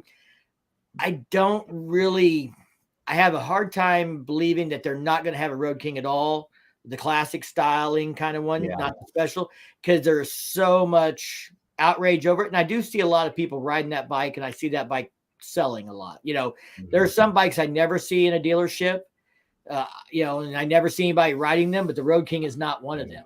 Right. Can you type it in there? There it is. Oh. They wanted to know, somebody was asking what the name of your channel was. Since we got the chat running there, we don't get to see your name. So it's called Riding in the Ozarks. And, yep. I'm pretty easy to find. Yep. And well, there's a couple ones now that have Ozark in their name. So that's what the only, thinking you're watching one guy and it's not who you thought they were.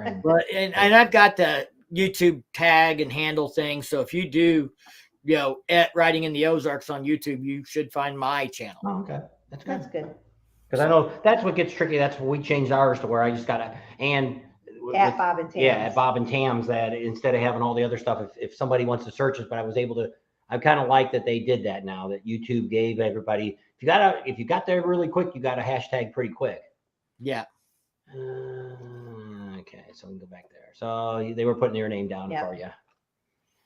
Yeah, I got a crew in there. 87 Ricer lives here in Missouri. I got to meet Chris a few years ago at a local event. That's Chris and stuff, and have a beer with him. And so I've met him a few times now. And Bagger Bates is a friend of ours. He's out of Kansas City area. We went up and did the $5,000 poker run with him and some of his friends last year and stuff, and River Bluff Baggers. So Steve Bates, Bagger Bates, he came to Stubborn America and hung out with us and stuff. And he's going to be at the bike show in February, staying at the same motel. Oh, no. Oh, yeah. Oh, yeah. Do you hang with other well-known Ozark couples? If you're talking about the Henri one, no, we don't hang out with them. We've met them. We've done their free ride a few years ago. I mean, we've met Steph and TJ, but we don't, text or go to each other's houses or anything like that. Ozark HD Riders, Dan and Brenda, we've been to their house. If we're in their neighborhood, we give them a call.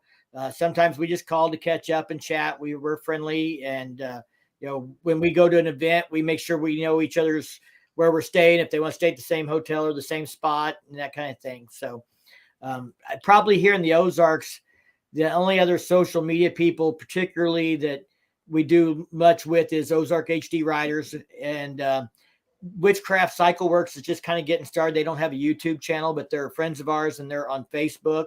And that's that lady Ray that Jeff was talking about and stuff. Ray and her husband, they're good friends of ours, and he does a little bit of cool bike building stuff, and he's not doing a lot of it. He's got a full-time business, but they've been kind of promoting a little bit on Facebook and stuff like that. So we do a little bit with them. And I don't know that there's not that many other Bert the Biker Dog. Yeah. And so Honey. Bert the Biker Dog, and Honey is Bert's mom. Will is Bert's dad. Have you met Bert the Biker Dog? Mm-hmm. So they're mostly on Instagram. Were they down there? Were they down at the ice hole when we had our meet and greet? I don't think that year that. I don't know if they were there in 2021. They were definitely there last year. Yeah. Okay. They did go to Florida here back in October for the big rally, Daytona, I think it was, or whatever. We might have met them, and we meet so many people, and I'm worse when it comes to remember people's names and who they are. And so if she's not with me, it's like they might got on video, but. Well, there was a guy that had a dog on a bike down there at the ice hole bar when we were down there. I remember him. I don't remember their name. With a little pit bull. I mean, I said, yeah. That would be Bert. Mhm. Okay. So He's as friendly as he can be. Bert, the ice hole's like a second home for him. They live at the lake area, and sometimes Honey works at the ice hole, his mom. So Bert he comes into that bar, and that's home for him. All right. So now when you guys travel, when you go to these bike rallies, you ride your bikes down there to where you're going? Because you always think to stay in hotels.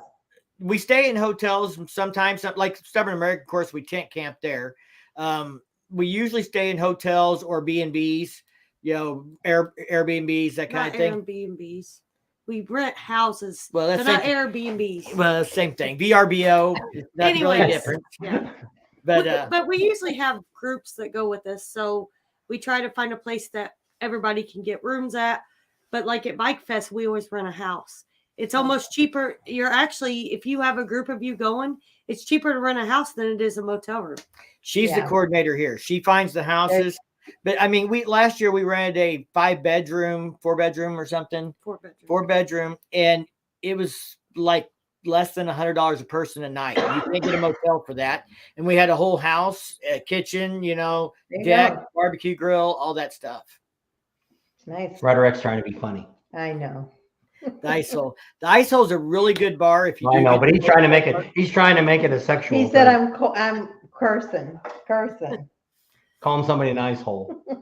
Well, it's actually a very small place. It's not that big. Yeah, it's not that big. They got some cold drinks and. and the gal that started it, Kimmy, she worked at a famous biker bar, the Elbow Inn down in Devil's Elbow. So she knows how the biker crowd is. She's biker friendly. Her and her husband rides, and she rides with him. She's rode. We've been friends with them before they got married and stuff. And actually, he had to go out of the country actually during Bike Fest one year, and she stayed at the house with me and my friends, and it was my job to keep an eye on her, so before they owned the bar. So we've known them a long time, and they're really good people, and they have a really great, it's not really a biker bar, but bikers are always welcome. Yeah. Are they open year round? Yeah, they're open right now. Yeah, they're open year round. I think they reduced their hours, cut a few days come winter, but More they're weekend. still open all the time. No coaching. I'm going to take his word for it. I know, me too. I'm not going there. I wasn't going to answer that question or that comment. I think he's getting divorced soon. He's always trying to tell us to find him a girlfriend. It's like, you're married. There's a lot of great bars at the lake for people that don't go there and don't know. You got Shady Jack's and the Ice Hole and the is it Froggy's down there on the river, on the lake? Horny Toads. Horny Toad. Camden on the Lake. They have great concerts there. Jeff mentioned earlier Encore. Encore has got it used to be some kind of marina was the name of it, but now it's Encore and they've redone it. And they had tribute bands there this year. They have a good concert venue area now and stuff. And so it was a nice place. We went there this year, but there's bars all over the place. And like I said, the locals are used to that scene and stuff. And it's not a big deal. Yeah. Alley Cats. There's another bar down there. And somebody asked, what bike do I have? So I have a 16 Street Glide's my primary ride. I also have a 2006 DR 650 Dual Sport. And we have a 2007 DR 200 Dual Sport for someone else to ride if she feels like it when I ride my DR. And then she has a 2000 Dyna, and she has now a 2019 Street Glide. She just got Sport Glide. She just got last in February. And then I still have my first Harley, but it's not in running order, and that's a 1994 Dyna Lowrider. So wow. I'm thinking about downsizing the dual sports. We don't ride them much, but we do have them. Cool. Encore's another bar. What was the bar that Jacko played at that's down there? That used to be Pickleheads. That was out in the middle of nowhere. This year? Where did they play this year? I don't remember where he played this year. I thought it was at Encore. No. We went to Encore and they had Hell's Bells. Maybe was it the other one that we went and ate lunch with my aunt and them at? With the pool. The bottom. I can't think of the name of it. But yeah, okay. Sorry. There's a lot of bars up there. Right? No helmet laws in Missouri? No, well, that's not exactly true. We have a helmet law. It's not you have to be 25. You have to have some kind of medical coverage, whether it's insurance or a bond or something that covers your medical expenses should you be involved in an accident. And you have to have a full motorcycle operator's license, not a permit. So that's the 3 stipulations. Yeah, that's a lot of people. That was the name of the one I was thinking of. Yeah. That's what a lot of people don't realize in Florida. They're the same way, not so much for the age. I think it's only 18 in Florida, but you have to have either uninsured motorist on your bike or medical, or you have to have health insurance. Or it has to be a certain dollar amount too, doesn't it? I don't remember. But I know which it is. A lot of people don't realize that a lot of these different states, just because you don't have a helmet, you can get away with it. Well, if you do get pulled over, you could end up with a problem. Yeah, now in Missouri, they cannot pull you over to check you for those things. They have to have another reason to stop you, which we all know they can fabricate. Yeah. You didn't put on your turn signal. Your word against theirs. Yeah. But they can, it's written into the law in Missouri, they cannot stop you to check you to see if you meet the criteria. If they do stop you, they can, of course, ask to see if you meet the criteria. But proving health insurance is kind of hard. I mean, give me a copy of your insurance card.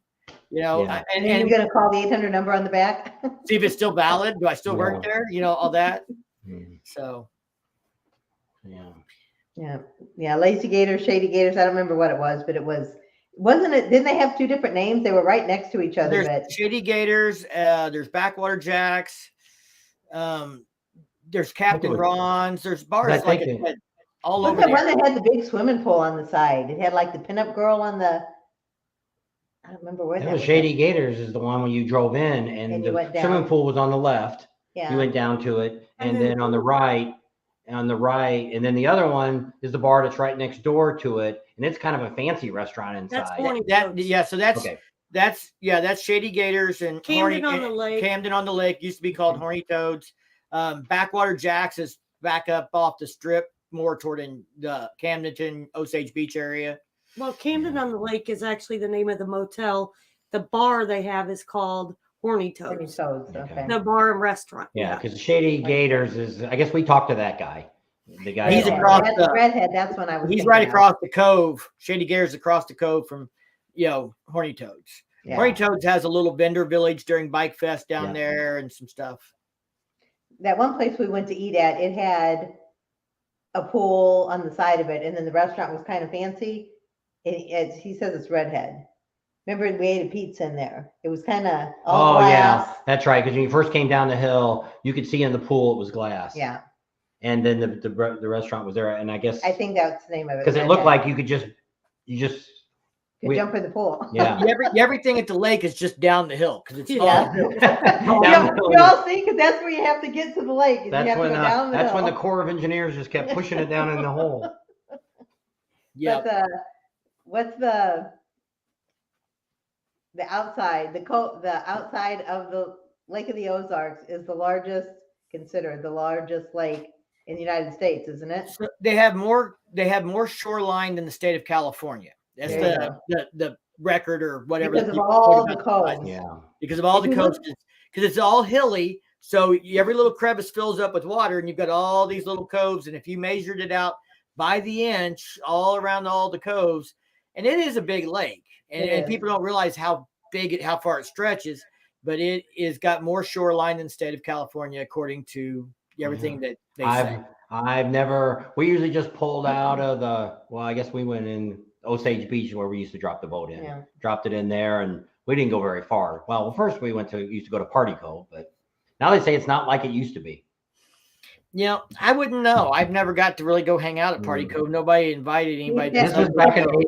I said, but when we were like 35, I said, if we don't go now, we're gonna be too freaking old. We're gonna go. Well, she got a big. Like I say, this was back when it was in the.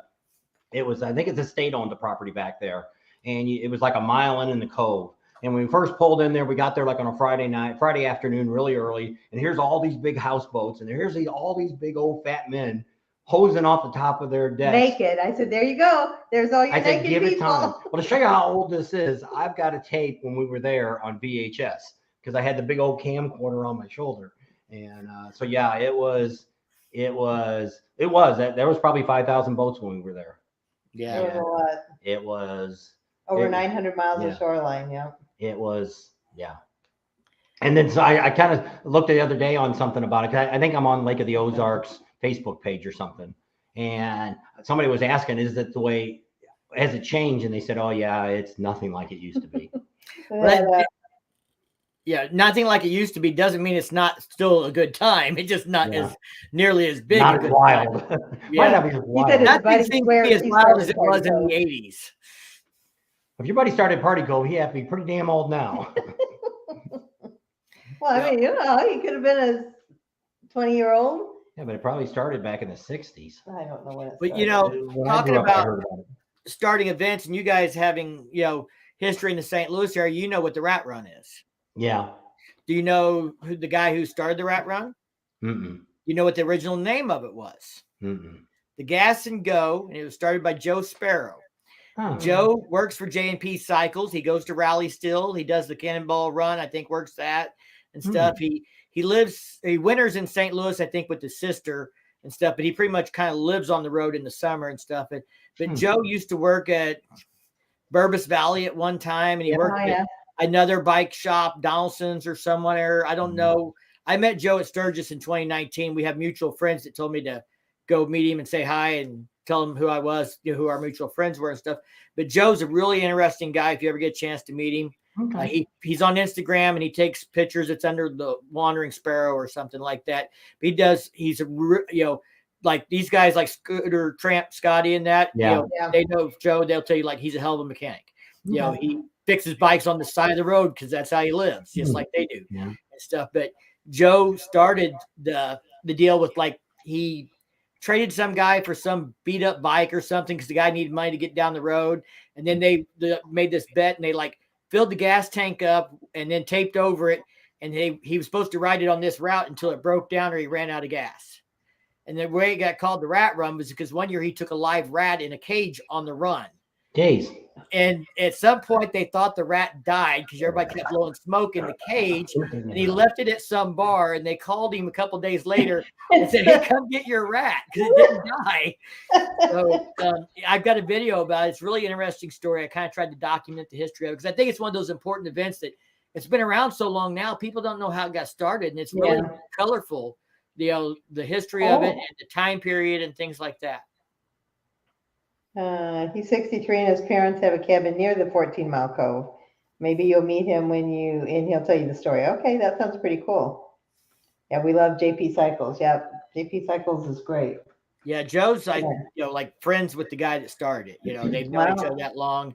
I've got a couple other friends that are, pretty well connected that have been riding for that long that they know those kinds of people, like John Parham and stuff. So yeah. So did you say you did a YouTube video on him? Yeah, I did a video about the rat run and the history of it and talking about Joe. And I found the history documented where somebody had wrote it up to save it. And so I kind of just read the story, but I talked about meeting him and stuff and just shared some of the history of it because I didn't want it to get lost. Yeah, that's cool. I've heard people, I follow the Facebook group and I follow Joe on there and we'll talk about the rat run, or every once in a while someone will share the video I did and people will tell stories about it. Like, I guess at one time the route went across the river into Illinois, and when we had a helmet law in Missouri. So when they would cross the river, they'd take their helmets off and throw them off the bridge as they were going into Illinois. So then boaters started setting below the bridge and trying to collect helmets and having a competition to see who could catch the most helmets that day and stuff like that. In a boat? Yeah.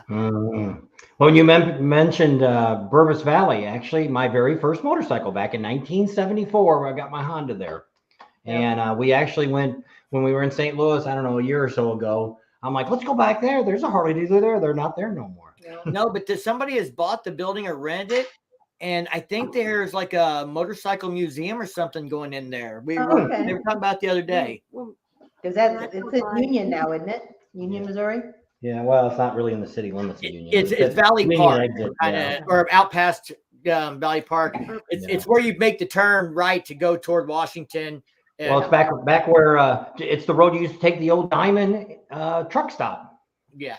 So I think it's not 100. It's the next exit past. Yeah, I think it's the Union one. I think it's the one you get off to go to Union, but you'd go left instead of right. I think. I don't know. It's been a while. It's actually it's the exit before St. Clair. So there's nothing really at that exit there. Yeah, you can get off there to go to Union. Yeah. No, I don't think it's 47. But I hear they're going to open up, or there is open a motorcycle museum or something in there that we were talking about on New Year's Day. I thought it was a motorcycle shop. Yeah, I don't know. Somebody said that he was open yet. He wasn't open yet. They were talking about on New Year's Day. We did a Frosty Balls ride, even though it got up to 61 degrees. Yeah, I seen that the other day. Your video on that wasn't quite so frosty. Yeah, it wasn't quite so frosty, but it was a good day. But there were some people at that ride talking about that. So there's hopefully something going back into that to help keep the motorcycle community going. And I like to see things like that. I don't want our sport and our culture to die. Yeah, because it's tough. There's just not a lot of motorcycle stuff along the 44 no more. Yeah, Lebanon Harley Davidson closed. That's the same owner as Lake of the Ozarks Harley Davidson, but he closed the Lebanon store a few years ago. So we don't have a Harley dealer between St. Louis and Springfield on 44 anymore, where we used to have at least two in there that are gone now. Yeah. They're getting rid of a lot of the little ones. They're doing that to all. Well, you already know probably a lot of that now, but it's sad that it's just like now. We went to Vegas and talked to our dealers there, and Same thing. They don't even tell the dealers anything anymore.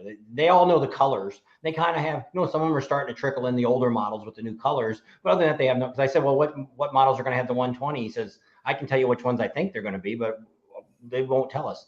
And that last year was like that. Our dealers here had to call all their guys in when they put that video out last year, announcing the new bikes. And I said, that was the most wasteful video I ever seen in my life, because it didn't show you nothing. Well, then when we went to the dealership, that's what they said. That same video we watched was the same one they sent to the dealerships. Right. They see the same thing. And what's, different manufacturers do them different ways. I mean, I've watched launch videos from other manufacturers, and Harley tells a big story. They want to drag this out, and they want to tell you a story, and they want to sell you on the culture. And I've kind of learned to accept it, because for me and you, we're already part of the culture. We don't need to be sold on it. So we're not as interested in that.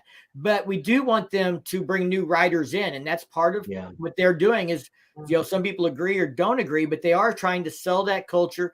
And, I don't know of any Honda dealer or Suzuki dealer or Yamaha dealer that puts out near the effort to have events and support events like the Harley Davidson dealers do, at least in my area. I mean, the local Honda dealer has a hot dog cook-off thing, or something if you come in and look at new bikes, but he's not bringing in hot dog. he's not bringing in 4 stunt riders who are doing 3 shows a day and a wall of death and this and that for a weekend to have an event for people to come there and spend money and enjoy. Well, what you did, you can just see that in Bikes, Booze, and Barbecue.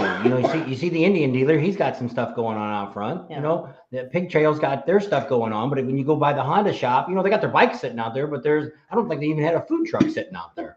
No, and that's just it. So Harley does sell their lifestyle, but all those things take money. It costs money to put those events on and promote the lifestyle, and we don't want to see those things go away. Then that's part of the cost that you pay for when you pay for a Harley. And some people are okay with it, some people aren't. And I don't want to see anybody get gouged, but it's also the reality. There are some intangibles you get, from a Harley Davidson dealership that you don't get from a Honda dealer. At least none that I've seen. Yeah, that's true. Well, my point was really that you would think, like, my first job was I worked at Ford Motor Company. I worked for a Ford dealership. And before the models came out, before they made the big announcements, the dealership got information on those new models. So that way they would kind of know what they were. Well, that's my problem now with the Harley, is they have no idea what to expect. So so they're hoping on whatever it was supposed to be, the 18th of this month, 19th. I don't know what day it was. 18th. And they're going to make their big video announcement. But I mean, if I'm a dealer and that's where I'm hoping to get my information from, it's just, I don't know. For me, they're really letting, which I don't know. We know, because we see all these Harley dealers, we know the ones that are really doing bad jobs and which ones are doing better jobs and ones that are really great dealers. And it just doesn't seem, Harley just seems to be more, corporate's more about the dollars and cents, and all corporations are that way now, more about a dollars and cents than it is actually, because I always say the one thing, we finally got to talk to somebody last year in Daytona. I said, there's one thing that Harley can stay in business, and this actually affects Indian, Honda, and all the rest, is we are dying. We're a dying breed. We're the end of the baby boomers, of the touring bikes. And I said, if you really want to sell this next generation, I have one thing that all Harley has to do is give you some discounts that you can pass to your immediate family, like your grandkids, your sons, your son-in-laws, 25% off of any Harley new or used, and let Harley Davidson eat that. That way because I've got son-in-laws. I got a son-in-law that's 40 years old, and I got another one that's 30. No, one that just turned 40 and one that's going to be 45. One of them would probably ride a bike. I have a grandson that's 17. going to be 17, and he would probably ride a bike, but they can't afford. Who can afford a $13,000, bike? First so bike. Yeah, as a first bike. So and then the used ones right now are bringing such a high dollar. I said, take people like us that already know the culture, know the bikes. They can sell it for you. Sell your bikes for you. And Harley is spending so much time, and all the companies are doing this. Is the adventure ride is not the future. It's not going to replace the touring industry. And I say this all the time. I think we've got about another 10 or 15 more years in we're going to lose our rallies. We won't have Daytona. We won't have Sturgis. We won't have a lot of these big rallies anymore because the generations changes. It's like Sturgis told us this year, they had 18% increase this year of how many cars showed up into the Sturgis area that people, because they do surveys, and for them to ask people, hey, how did you get here? Did you have a motorcycle? So there is some people, which that's the baby strollers you see being pushed up and down Main Street, and that's a whole nother story. And but yeah, it's I don't know where this culture is going to go. And I same thing with Indian. They're all the same way. Everybody badmouths Harley more, but they're all in the same boat. We look at prices all the time. To buy a full dressed Indian is going to cost you as much as the CVO cost you. And so the prices, it isn't what people say they are. And if you're looking at the Pan America, it's just as expensive as the Triumph. And so the price isn't really what you're arguing about, but it's to get who can afford, I don't know. That's I always bark about this, and that's a soapbox. You can step down now. I always worry about this future of this, which we're already in our 60s. So, I don't know how much longer we're going to be riding. So I think we'll enjoy what we see left, but we have a lot of younger ones that are on our channel. I don't think this industry is going to last that much longer. I think the rallies, like you say, may change and may dwindle or die, especially small rallies. The fact is, when I was in the 80s, we all cruised town. We all went and got a keg of beer and hung out and had a bonfire. And the kids my age that were my kids these days that are the age I was back then don't do that. No. They're at home on their Xbox playing, a game with their buddy across town, but not in person or whatever it is. It's a different generation. I do think, I'm involved in the motorcycle rights and I see the dwindle in membership there, and I see things, but I see that in the Moose membership and other organizations. It's a culture thing. It's changing. I don't know, if you go back and you look at the prices of the Harleys, they've been this expensive for 40 years. They really, compared to inflation, haven't changed that much. I've done some research on it. What has changed is, people say, well, they used to be the bike for the blue collar worker. The fact is, the blue collar workers' wages haven't kept up with white collar wages compared to inflation. So the blue collar workers' wages don't go as far as they used to. The Harley's just as expensive, but it's harder for the blue collar worker to afford it. And I went back and looked at wage studies and everything else, because I really do try and research some of this stuff before I say it. And I can't say it's that case in every situation. I'm sure somebody's uncle's a different one-off, but the reality is that they're expensive. They're all expensive. Like you said, the BMW, the Triumph, they're all in the same price range. Honda's cheaper. Honda's always been cheaper. And Harley's never going to compete with Honda on price. No. They have no interest in that. And they're not going to try. And people think that Honda and Harley hate each other, but Harley helped Honda with their Honda Shadow design. And, and that was back when there was the whole tariff situation, all this stuff. That doesn't mean they don't collaborate or work together as manufacturers still. People don't realize that sometimes. And the dealers now don't find information out any faster than we do in a lot of cases. Some of them will get spoon-fed stuff maybe through a rep or something else unofficially, but they don't get official information generally much better than we do. And like you said, they see the same video we see. And what Harley doesn't do is they don't in the video explain all the nuances or improvements. And people will say, oh, same bike as last year, just different paint. And maybe it will be, maybe it won't be. A lot of people didn't realize in 2018, they changed the front end suspension on all the touring models, but they didn't make a big deal about it in a launch. They didn't say better touring suspension on all of our touring bikes, or whatever it was. But they don't promote those technical aspects. Harley's of the opinion that, and I talked to salesmen like, our customers don't care about that. They don't know. They're buying the lifestyle. They're not buying this bike has better suspension than that bike. And, if you watch a Triumph launch, when they launch new bikes, they'll tell you horsepower and torque and how much travel it has and things like that. Harley never does that. Not in the launch. It's in their press release or in their specifications, but they don't promote that as part of the launch. They don't That's Yeah. not their sales pitch. Their sales pitch is the lifestyle. But that's the part they don't understand. There really isn't much of a lifestyle anymore. It's just, they're trying to sell to these new kids, and these new kids might ride a bike to work, but they don't want to ride with a bunch of guys to Sturgis. And I see people who, and I've had this debate. I think some people grow into Harleys. When you got kids, you can't afford them. They are expensive. And maybe when you ride a Honda until your kids are going off to college and you've got more disposable income, and then you upgrade. Kawamoto, says Indian is a leader. I think Indian is doing some things better. This year, their 2023 launch, they actually acknowledge that they've improved the clutch, because the clutch sucked. I rode a bunch of them. They sucked. That's the fact. They had no friction zone. Don't tell me otherwise. I watched guys stall out on a hill because they couldn't figure out where the clutch was. And it almost caused a big wreck in the demo rides down there at Lake of the Ozarks, because you're starting out on a hill. Yeah. And the fact that they have to put that in their press release for 2023, that this is improved, is basically an acknowledgement that there was a problem before. Yeah. I really think what's interesting is I think BMW with the R18, I don't think either one of them are a real threat to Harley right now, but I think BMW is more of a threat to Indian than they are to Harley. The fight for second place could be a lot more interesting than the fight for first place.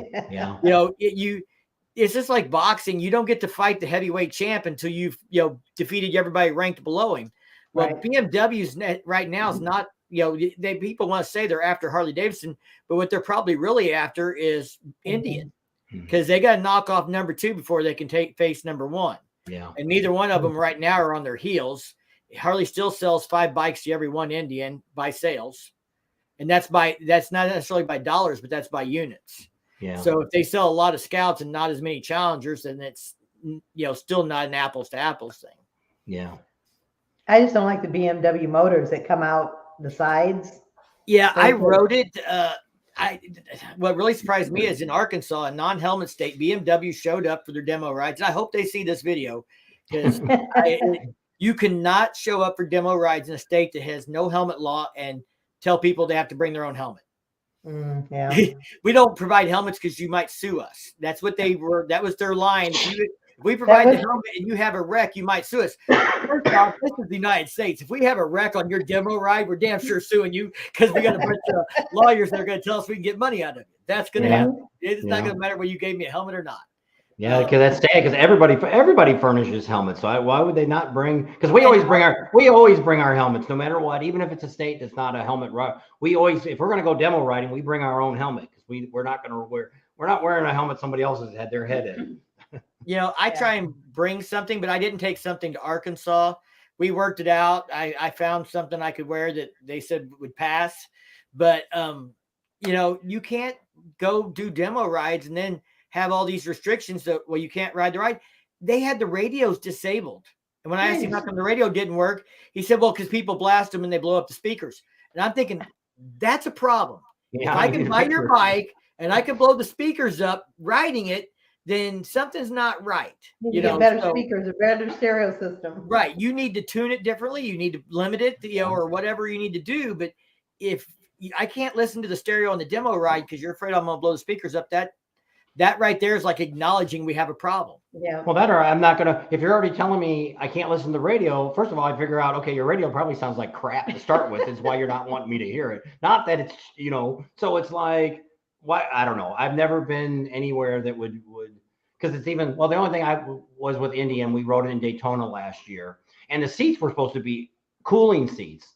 And they're like, oh, ride it about 4 miles, you'll feel a difference. I felt nothing. And I'm like, okay, I don't know. I don't feel it. And we were going to ride Indians this year in Sturgis. We were going to go to the dealer and let us have them for the whole day. And we never made it over there during the bike week. And because we wanted to take it out, and I wanted to ride one and actually see. I got a heated seat. I want to feel the cool seat. That was the day I degrees. couldn't do a demo ride because I was not feeling 100%. Thanks to Rider X. So, he gave me a gummy. Yeah. And I was like driving there. That wasn't in Sturgis. That was in Daytona. That was in Myrtle Beach. Oh, yeah. And I was like, we're driving there on the bike, and I'm like holding on to him thinking, I cannot ride a bike by myself right now. Yeah, I rode the Indian Pursuit last year. I rode their Challengers. I rode other bikes, and everybody gets caught up on specs, and I do bike reviews on New Bike Mike, and I talk about specs, and they matter. But the fact is, your ass can't tell the difference between 68 foot-pounds and 71 foot-pounds when you get on the throttle. Can you tell the difference between a stock 103 and a stock 117? Absolutely.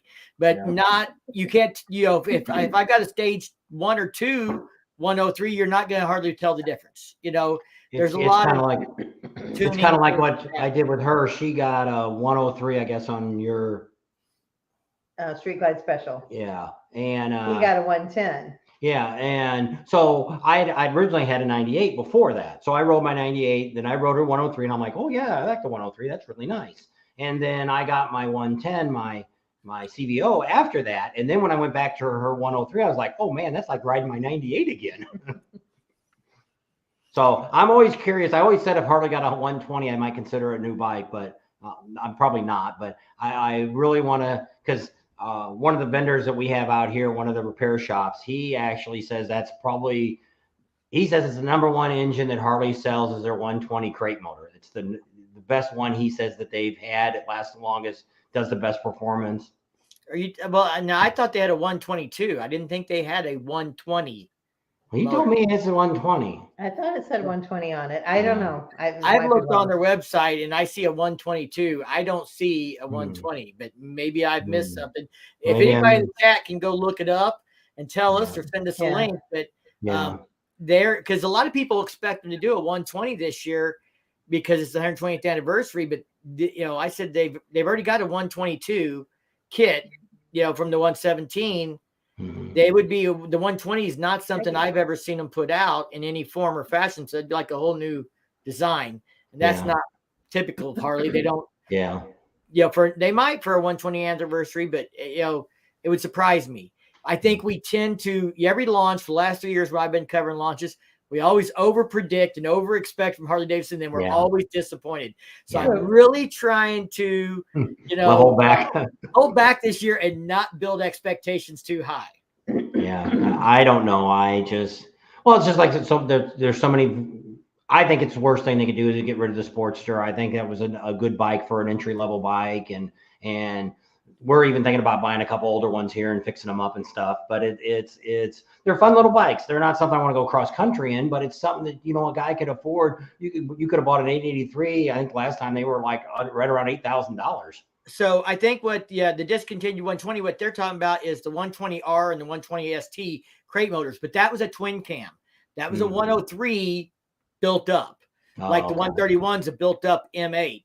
I have a buddy that has a 120R, and I looked at it back in 16 or 18. They made a 120 ST or T or something that was a touring version of the R. The R was a racing motor, but that was a twin cam motor, and that's why it's discontinued because they're not selling. I don't think, unless you can find one laying around in inventory somewhere, they're not really like on their website pushing new twin cam crate motors. They're pushing Milwaukee 8s, but they have a 122 Milwaukee 8. So that would be the next obvious jump from the 117, but they might come out with something special. Yeah, never know. Well, especially since it's an anniversary year. I don't know. You never know. But yeah, I think that's why our oldest grandson will probably end up eventually maybe one day riding a motorcycle because we rode him when he was little. He'd go up and down the street as far as his mom would let him ride. And the other ones never really, which is kind of funny because my oldest daughter actually had a boyfriend that she used to ride on the back of a motorcycle, and she used to ride on the back of my motorcycle a lot. So it's kind of curious where she has no interest in motorcycles. And then so my other son-in-law, his dad's got a Harley too. We both have Harleys.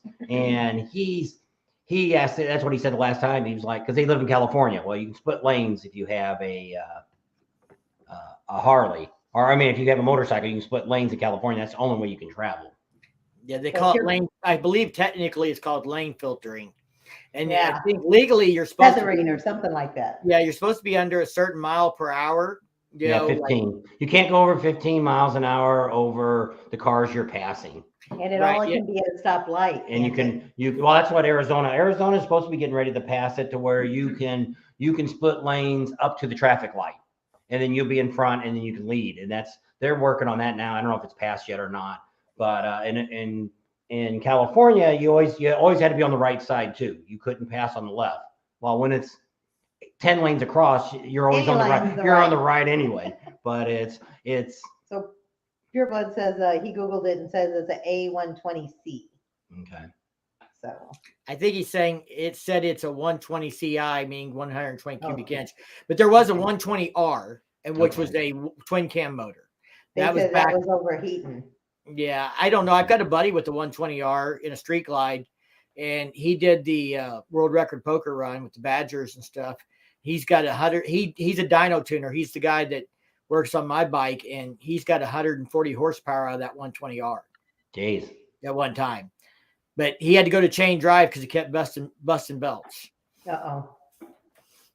That's what he says. Once you put all this money into it, like Rider X has, it's hard to justify. But see, that's really only the Harley industry. See, normally if you bought a Goldwing or you bought a BMW, you're not really going to put a whole lot on that bike. You might put a phone holder or something like that, but you're not going to do a bunch of stuff. But Harley Davidson, when people buy a Harley, it's the moment you get there. They're already trying to sell you upgrades before you even got out of the showroom. I gotta have bars. I gotta have bars, man. I gotta have exhaust. I gotta be loud. And so it's not like when I bought my brand new truck, I didn't go out and put all these custom things on it. Now I've got 100,000 miles on it. Now I'm starting to add things to my truck because one, it's paid for, and same thing with my CVO. And it's out of warranty, so my CVO is kind of the same thing. That's why I ended up wanting to buy a CVO in 2014 because I had spent $10,000 to $15,000 on my last bike, which I didn't get any of that out of it when I sold it. Then I thought, my dream would be get a CVO. I don't have to do nothing to it. The only thing I did to that bike in the first year was I bought a new windshield. I didn't like factory windshield. Other than that, we've never done anything till just these last couple of years. I've had to do a whole bunch of crap to it. And but we found the noise. Yeah. Everything from an exhaust leak to the transmission ready to fall out. I did, my bike I just paid off last year. So I did stage 1 on it, and I did bars, and I really didn't I did audio upgrade. I went to Sinister Sound. I had the airbrushing on the front was kind of I won a gift certificate, and there were buddies, and we did some wheeling and dealing. And I got some custom airbrush paint on my Batwing, but I didn't do a whole lot else to the bike till after I paid it off. I did, like I said, full stage 1 exhaust and tune and new bars and the airbrush and the audio. And those are really the big things I did. When I went to Sturgis, I bought a Harley seat, the Sundowner touring seat. Then when I got to Sturgis, I paid a guy $100 to cut it up and put gel in it, because I'm cheap. So that's how I got my custom touring seat. But, other than that, I didn't do a lot till it was paid off. Now I've done suspension. Today, I just put some new parts on it. Of course, if you start growing on YouTube, you get some opportunities to do upgrades and things that you wouldn't normally do. Right. Some people take it the wrong way or get upset about it. And they say, well, you're getting all this stuff given to you for free.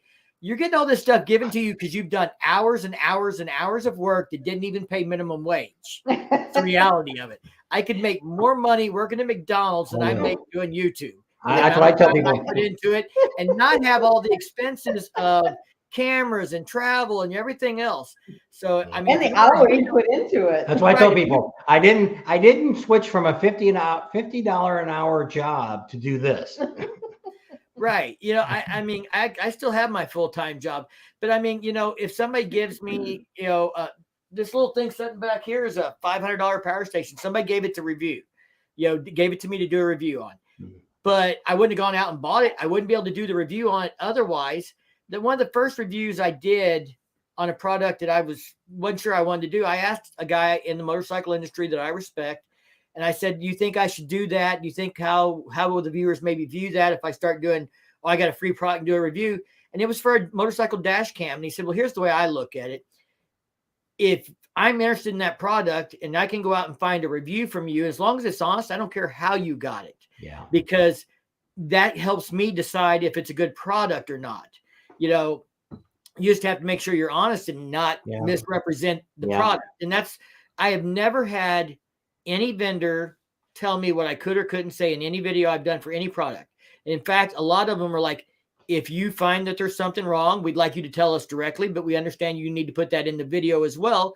But we consider you like a beta tester or a tester. And if you say, hey, I found a problem, or I think this could be improved, we want to know. And I think that's a good attitude. And I don't know that everybody always sees that backside of it, but she got speakers for her sport glide from Lex and Moto. They got coming out with a new speaker set. They want somebody to demo it and make content about it. And, we made a video about it, and she couldn't hear it very well at highway speed. Sport glide doesn't have much of a fairing or windshield. And they didn't see it till I was done with the video. And their immediate response is, we've got a fix for that. So I said, okay, great. I put the video on pause, send me the fix, and then we'll see. And I actually, changed the video a little bit to explain that if you don't have, good wind protection, things like that, you can buy a second set and you team them together and you can have 4 speakers instead of 2, and it works great. Yeah. She really likes it. But, they had a solution for it. But, and that's the way it works sometimes. But they don't know. They're not motorcycle riders. They're making electronic products. Yeah. The reality of it. And they need people like us to maybe tell them what works or doesn't work or what could be better. Well, they find out, which people don't really realize like that when you're doing a video like that if they had to go pay for a commercial, the minimum is $1,500, and it could be as high as $10,000 to have a commercial. Plus, these videos are here forever. As long as YouTube don't go down the drain somewhere, they cancel your channel. That is going to be there. We've got some videos that we've done. I'm not a real big promoter on videos or on products. We're starting to look that way because everything's just so expensive to do what we do. And we like to give reviews on stuff that we use and we know that works. It's like I did. We got the digital gauges, Dakota digital gauges. And the idea that it was something I'd looked into for 15 years. And when they approached us and said, hey, would you like to try out one of these sets and put them on your bike and we'll install them for you and everything else? And we're like, yeah, sure. Well, then I found out all this other great stuff that it did. I'm like, holy crap, this thing keeps track of quarter mile. It keeps track of top speed. It keeps track of your engine temperatures. I said, all this information's there. And I'm like, holy crap, I can't believe people don't buy these things. I looked at the Dakota gauge for her Sport Glide for a reason that'll come out in the future, color coding. How you can change the background colors and stuff. That I thought that might be cool. But, I didn't reach out to them or anything else. I've reached out to very few people. Most of them reach out to me. I turn a lot of stuff down that I don't think my audience will be interested in or I'm not interested in. But I do try and, like, if I do a product, I try and make sure that, hey, can I get a discount code for my viewers? Yeah. Or can I get a product to give away? I gave away a Lex and Moto air pump a month or 2 ago. Today I was filming a video for a TPMS system, and part of the pitch was, give me one. I've already bought the product. I bought it for my own bike. I've used it for a year. I said, send me one to install on someone else's bike and show how I can monitor 2 bikes from one phone, and give me one to give away to somebody for watching the video. Yeah. And so they gave me 2 units, and I'm going to give one of them away to somebody who watches the video and comments on it. And so I try and find a way that I can use that to give back to everybody else. It's not about me. Yeah. And I want them to understand that. But I got hers for free. I bought my dad one for his trike that cost me $150 for Christmas. Yeah. Not that I'm just taking this product because it's something I can get for free. Right. Yeah. I try not to promote products I'm not legitimately interested in, or I'm not interested in the company or what they have. Yeah, which is true, because there's a lot of junk out here. And there's a lot of YouTubers that are promoting a lot of this stuff that's like, they're not being honest to say, hey, this stuff is coming from China, and it is a cheap product. But if you're trying to fix your bike up, it's not a bad deal. It's cheaper than going out and buying all new parts and all that for it. It's a way to get something inexpensive. But if I've got a $30,000 or $40,000 bike, do I want to really put $200 parts on it? And the Kimimoto saddlebags, coolers, they sent me one of the first products they did. I already had one.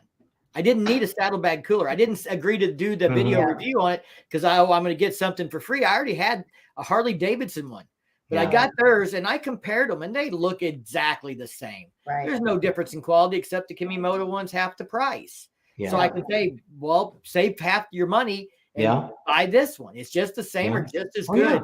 If you're like able to saddlebag compare, organizers that sit inside your saddlebag, nobody's going to see them. Nobody knows they're That's there. right. Yep, that's Well, right. they want to know when they get to see Firecracker's final upgrades. We've got some. Go ahead. Your story. So we're waiting on some parts for the bars. We had to get wire extensions and they were back ordered. So we're waiting on those. And I've got some other stuff that's got to be done to it by someone before we can even put it back together. So it's going to be probably middle of February. There'll be a video. There'll be a video coming in the next month of the teardown, but the put back together is not done yet because there's parts on back order from Harley. Surprise, surprise. That'll be which have been ordered for 2 months. Yeah, we ordered them. Yeah. They said it would be into January before those cables came in for the bars. So and we worked with KST on the bars. We talked to them and they just like, and they didn't give them to us for free, but they gave us a little discount on them. Yeah. And but everything that I'm doing to my bike, it was not free. The one friend offered to paint it for free, but I'm paying him. I'm not.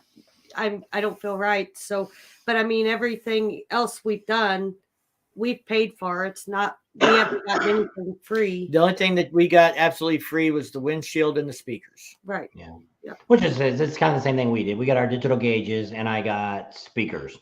That's the only thing that we've gotten. Everything else we talk about on our channel is stuff that I've had to pay for. And which I'm same thing with you. Someone we try to spend most of our money out on the road when we're out at the rallies and things like that to help them guys out too. Well, they sometimes give me a little bit of a discount or something like that, but I'm still paying for it. Right. So they're getting in their turn, they might have gave me a couple $100 off of a $1,000 job, but they're getting a commercial out of it too. They're getting a free publicity, and some of them have already, because we're not covering the rallies, we're not covering our vendors as much as we did last 2 years. First 2 years we did a lot more vendors, and now people are like, most of my regular subscribers, they've seen those vendors. They don't need to hear from them every rally again. So we've kind of stepped back from them, and we might only hit them maybe one or two, that same vendor once or twice through all the rally season. And because we always tell people, if you want, we started that because in our case, one of my best friends, Art, we went years ago and to Laughlin, probably 15 or 20 years ago, we went to Laughlin and he got a fairing. No, it was at Sturgis. And got the Sturgis, took it to Sturgis, got a fairing put on it. And this guy just, when he got home with it, the wires came loose inside. He bought our stereo and everything with it. And the wires came loose. The paint started peeling on it. We called the guy up, and he was in California where we were living. And the guy basically told us to F off. And we're like, and back then he spent $1,500 for this fairing with a radio in it. And it was like, so what we try to do is tell people, which is one of the things we talk about on our channel, is all the vendors that we promote and talk about, which none of them pay us anything for doing this, they all have to guarantee their product or we won't talk about them. So if you went to Speeds Performance Plus and they did a motor job on your bike and you got all the way back to Lake of the Ozarks and your motor crapped out, they're going to find somebody to fix your bike for you. And they're going to cover it, and you don't have to wait till next Daytona to get your bike done. And same thing with, they're all in the same boat. They all have access to able to get things fixed. But that's a problem. Nowadays, we're at some of these vendors and people are spending $10,000 or $20,000 on a brand new bike, putting new lights on it and handlebars and a stereo in it. And it's like, holy crap, I can't believe somebody's dumping that kind of money in, Or those sissy bars that are like a peak at the top. They look like a mountain. Those are like $650. And they're hot right now. Everybody's buying them up and stuff. And it's nuts. And it's with these rallies lately, you would think things would be slowing down, but each year the vendors are actually doing better and better at each year. Now, the bad thing now is everything's costing more for them to restock their trucks. So they're raising the price. Yeah. So they're not making as much profit as they did before. So I don't know. I don't know where all of our rallies and all that kind of go. Like this year, we've cut back. We're not going to do any of the fall rallies again this year. 2 hours. Like in Florida and stuff. And this may be our last spring rallies in Florida at all. We'll have to see how this year goes, because it's a big expense to travel across the United States and getting there and spending the time. Because like us, we'll leave here in February and we won't be coming home till May. And we have a whole month in between Daytona and Leesburg. Well, we're not going to come all the way back 2,000 miles and turn around and drive 2,000 miles back in a month. So it kind of makes it tough for, it's kind of like the monkey. He's going to fly to St. Louis. It wouldn't be worth him to take his bike all that way and then turn around and have to hurry up and get back to Daytona in time. Right now, hopefully, the prices of airlines are going down with all the mess they had. Southwest is going to be a great place to buy tickets from soon. They're going to be giving them away. I'm waiting for that day. And it's like somebody said in here, as long as you do honest reviews, and I think sometimes you don't know a vendor and you may agree to do something without knowing them, but if they don't have any stipulations or anything else, and most of them are a handshake deal kind of thing. There are very few are where you sign any kind of legal document or anything else. And to be honest, the US based vendors are more lax about that. Oh, they don't. I've never had one say, when you coming out with that video, or how soon can you get it out? Yeah. The foreign vendors are like, can you have that? I've had one where I told them 6 weeks, and 2 weeks after I got this video ready, I'm like, I told you 6 weeks. Yeah. I am going to use your product. I'm going to be sure I know what I'm talking about when I talk about your product. I'm not going to talk about your product after I've had it for 1 week. Right. So no, the video is not coming out for another 4 weeks. And that's that. And that's the way it is. I did a video for CC Rider, and a lot of people commented it was a very honest video, because I said when I first got on it, I thought it was really hard. I don't know if I broke in or the seat broke in, but I got more used to it. I felt better about it. It's still not a touring seat, but if you wanted a color match seat or something with special threads that looked really cool for a bike for a show that you didn't ride all over the country, it'd be a great option, and CC Rider was okay with that. I mean, they didn't have any problem with the review. They never, complained or anything else. They put it on their website or Facebook page or whatever and promote it too. You can do things in a positive way. Probably, I don't know, 6 months ago, one of our subscribers said that they wanted to get a CC seat and wanted to know if we knew anything about them. And we looked and looked. We called everybody we knew, all the vendors. We couldn't find any information on them. And I've got a video on that came out right around the time of Spring Fling last year. Okay. And, I wrote it for a month. It's like a lot of things. You get what you pay for. It's not probably Salomon quality, but it's not necessarily, bad, depending on what you want it for. Depending on, is this a bar hopper, or are you planning on touring the United States on it? Yeah. They were wanting to know comfort wise, and we're like, we've never. And we put it out on our channel, and we said, hey, if anybody had one of these, or I said, just do a Google search and maybe you can find somebody that's, couldn't even find. You might not even have done the review yet on it. Maybe. And because I had never heard of the seat, and I Googled it, and then we called a couple different vendors that we knew that sold seats. And we thought we had a vendor that actually was selling them. And he actually had a guy in Daytona that was actually making the seats for him. Yeah. Right. It's but again, like the guy who I did the dash cam video, I ended up doing that video. And, some people, I've had a few people contact me like I'm tech support. Well, I can't get this to work, or I can't get this to work. I'm like, I'm not tech support. I am telling you how it worked for me and everything else. But, somebody else gave me a newer unit than that. So I took that unit off and I donated it to an auction for a charity and sold it to someone else. I don't even have it to pull up and play with.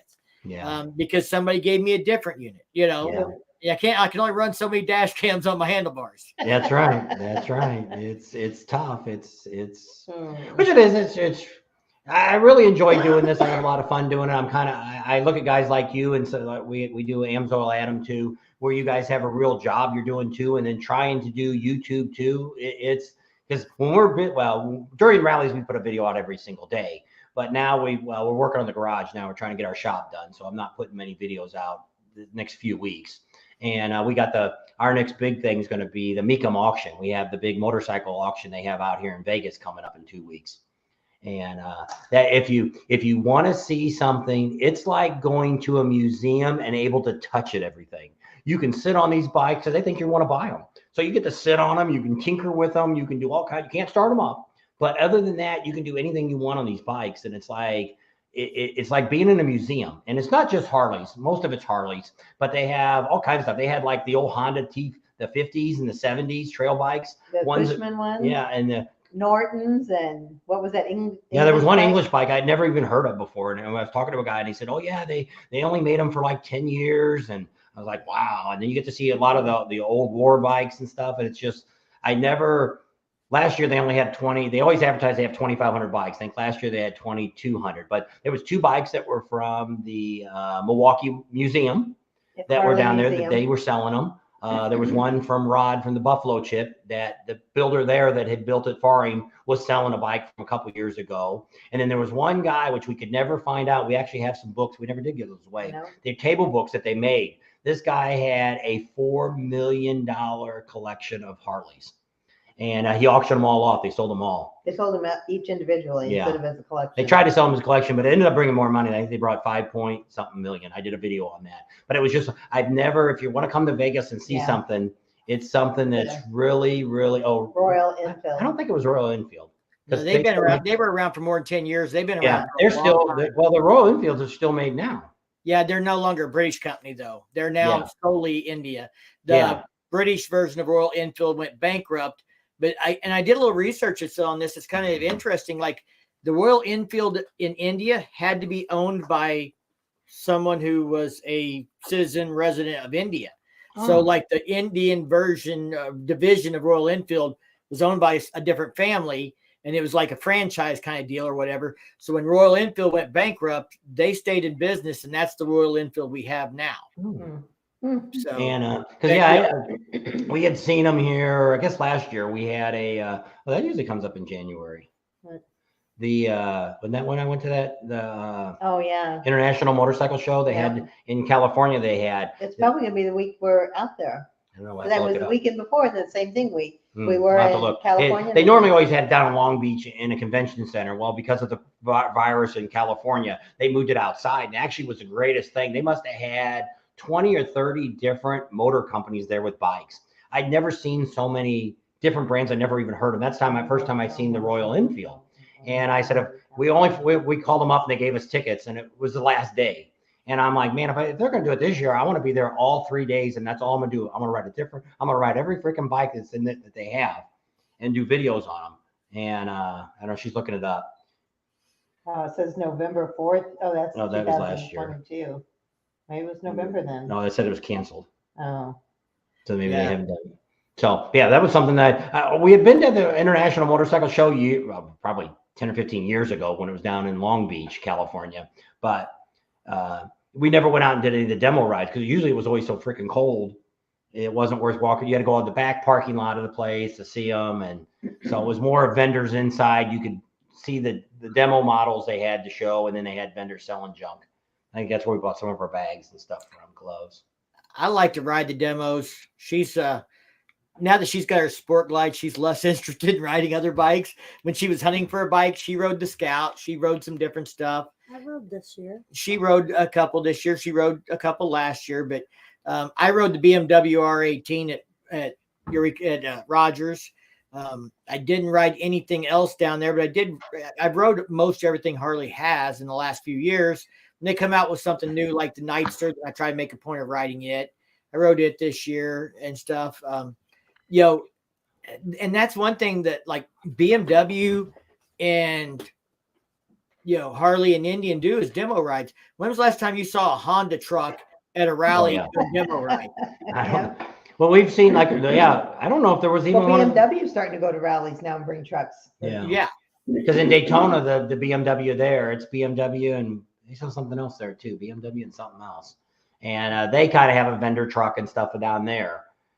And but yeah, you don't usually you see the Yamaha comes out. We see Kawasaki trucks, but I'm not even sure at the International Motorcycle Show if there was a Honda there or not. I don't know all the stuff that was there. I would think there was. Well, there was a lot of bikes there. I don't know how long BSA was in business. That was because weren't the BSA when Sears used to have their motorcycle back in the 60s? Wasn't that who built their bike? I'm gonna have to take your word for it. My brother had one. He traded somebody for it, and it looked exactly like a BSA. And I know what a BSA is. I mean, I've heard my dad talk about them and stuff like that, but that was really before my time. So I try not to mouth off about stuff I don't actually know much about. The internet will catch you on that in a heartbeat. So have you ever been to any of the rallies in Florida? I have not been to a rally in Florida. I've only been to Florida a few times. Kind of our plan right now, I kind of have an empty nest. My daughter just went off to college, but she still comes home weekends and Christmas break and all that stuff. She's got a daughter who's a senior in high school this year. So we'll do Sturgis this year. And then next year we want to do the Smoky Mountains, do Deals Gap, the Dragon, that kind of stuff on top of the regular rallies that we go to every year. And we want to kind of keep those because we do want to cover the events and the things here in the Ozarks and promote those. We can't do that if we don't go to them. That's true. But in a few years, we'd like to be able to get to Galveston and to Florida. At some point, I want to ride to the Keys just to say I rode to the Keys.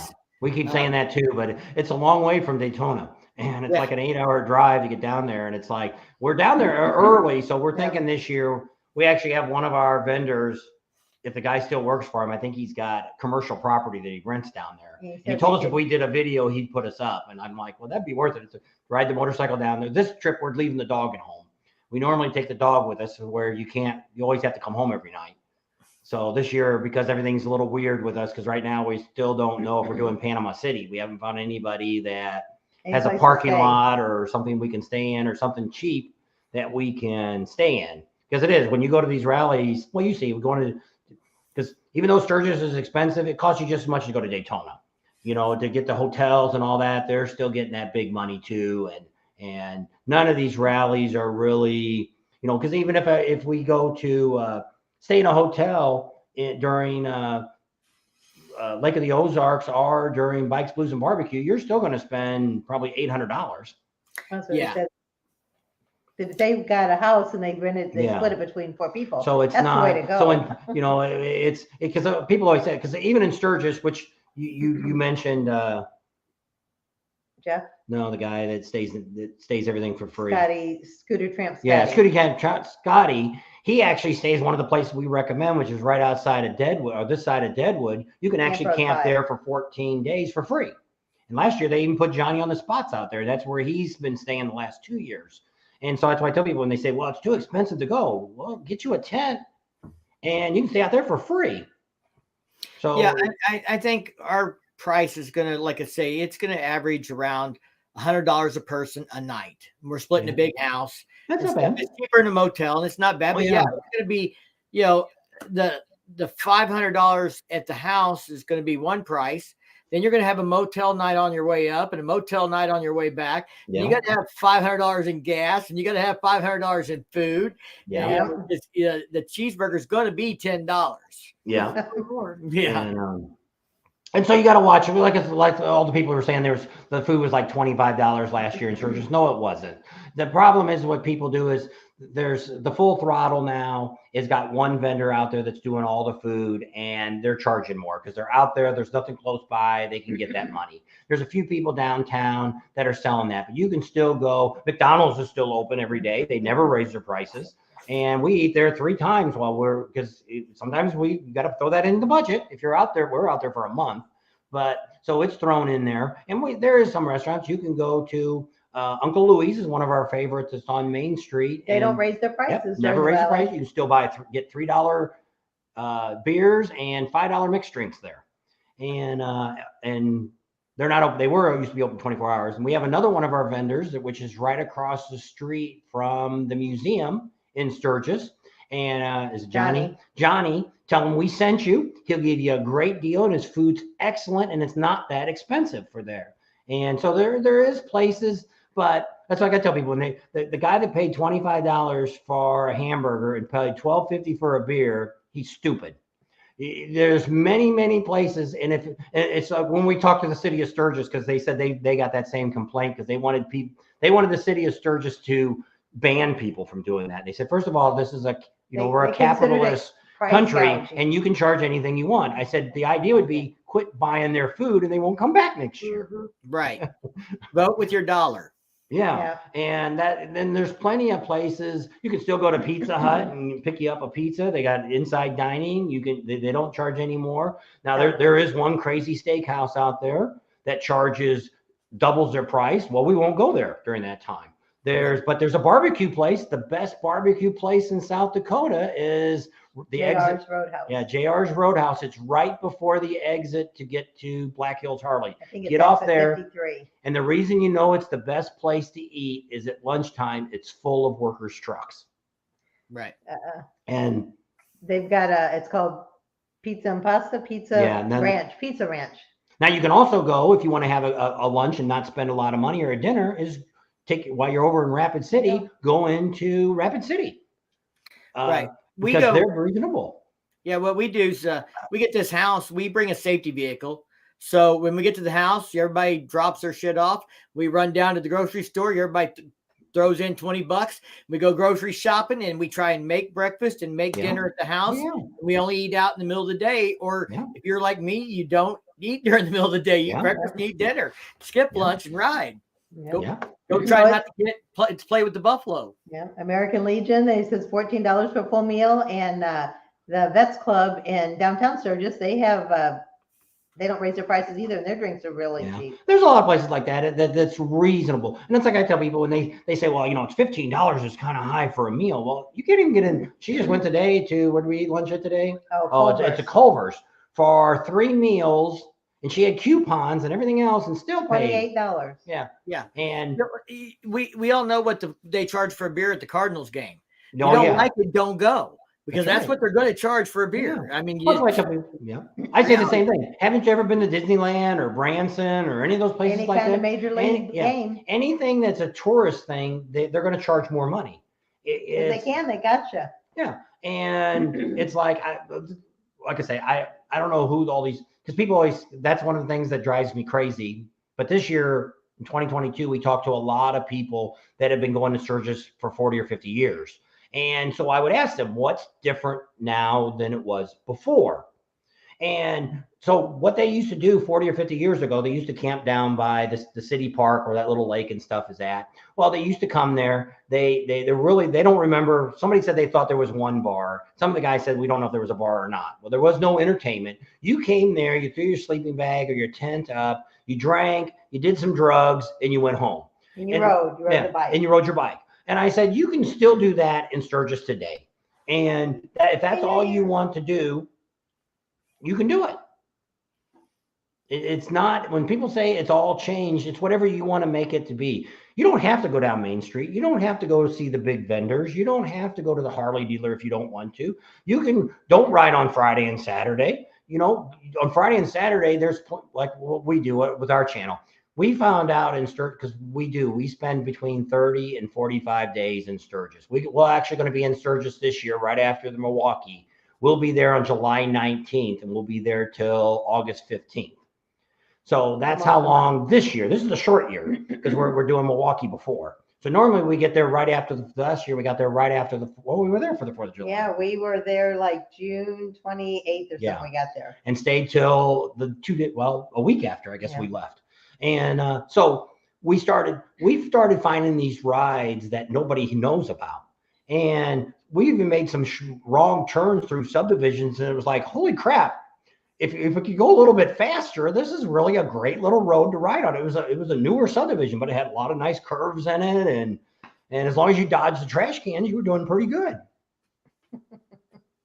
There we go. They're talking about pizza now. Somebody wants to order pizza. Yeah, I believe that's my daughter. Oh, she wants you to order pizza? They're hungry, huh? She says she's stuck at work. She texted earlier today, wanted to know about pizza, and I said I have a live stream. So apparently she has gone online to find me to tell me she wants a pizza. There you go. Well, we should wrap this up then, because everybody's probably getting hungry. Yeah. Well, we haven't eaten dinner yet either. No. So some people are getting really late, because if it's what are we, 5, 6, 7, 8?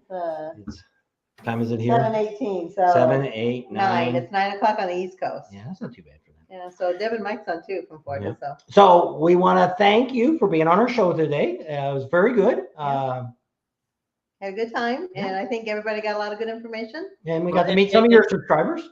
If we don't see you before Sturgis, we'll try and make sure we catch you at Sturgis somewhere, because we will be there the official week. We'll get in on Sunday and be there till early Saturday morning. We'll roll out.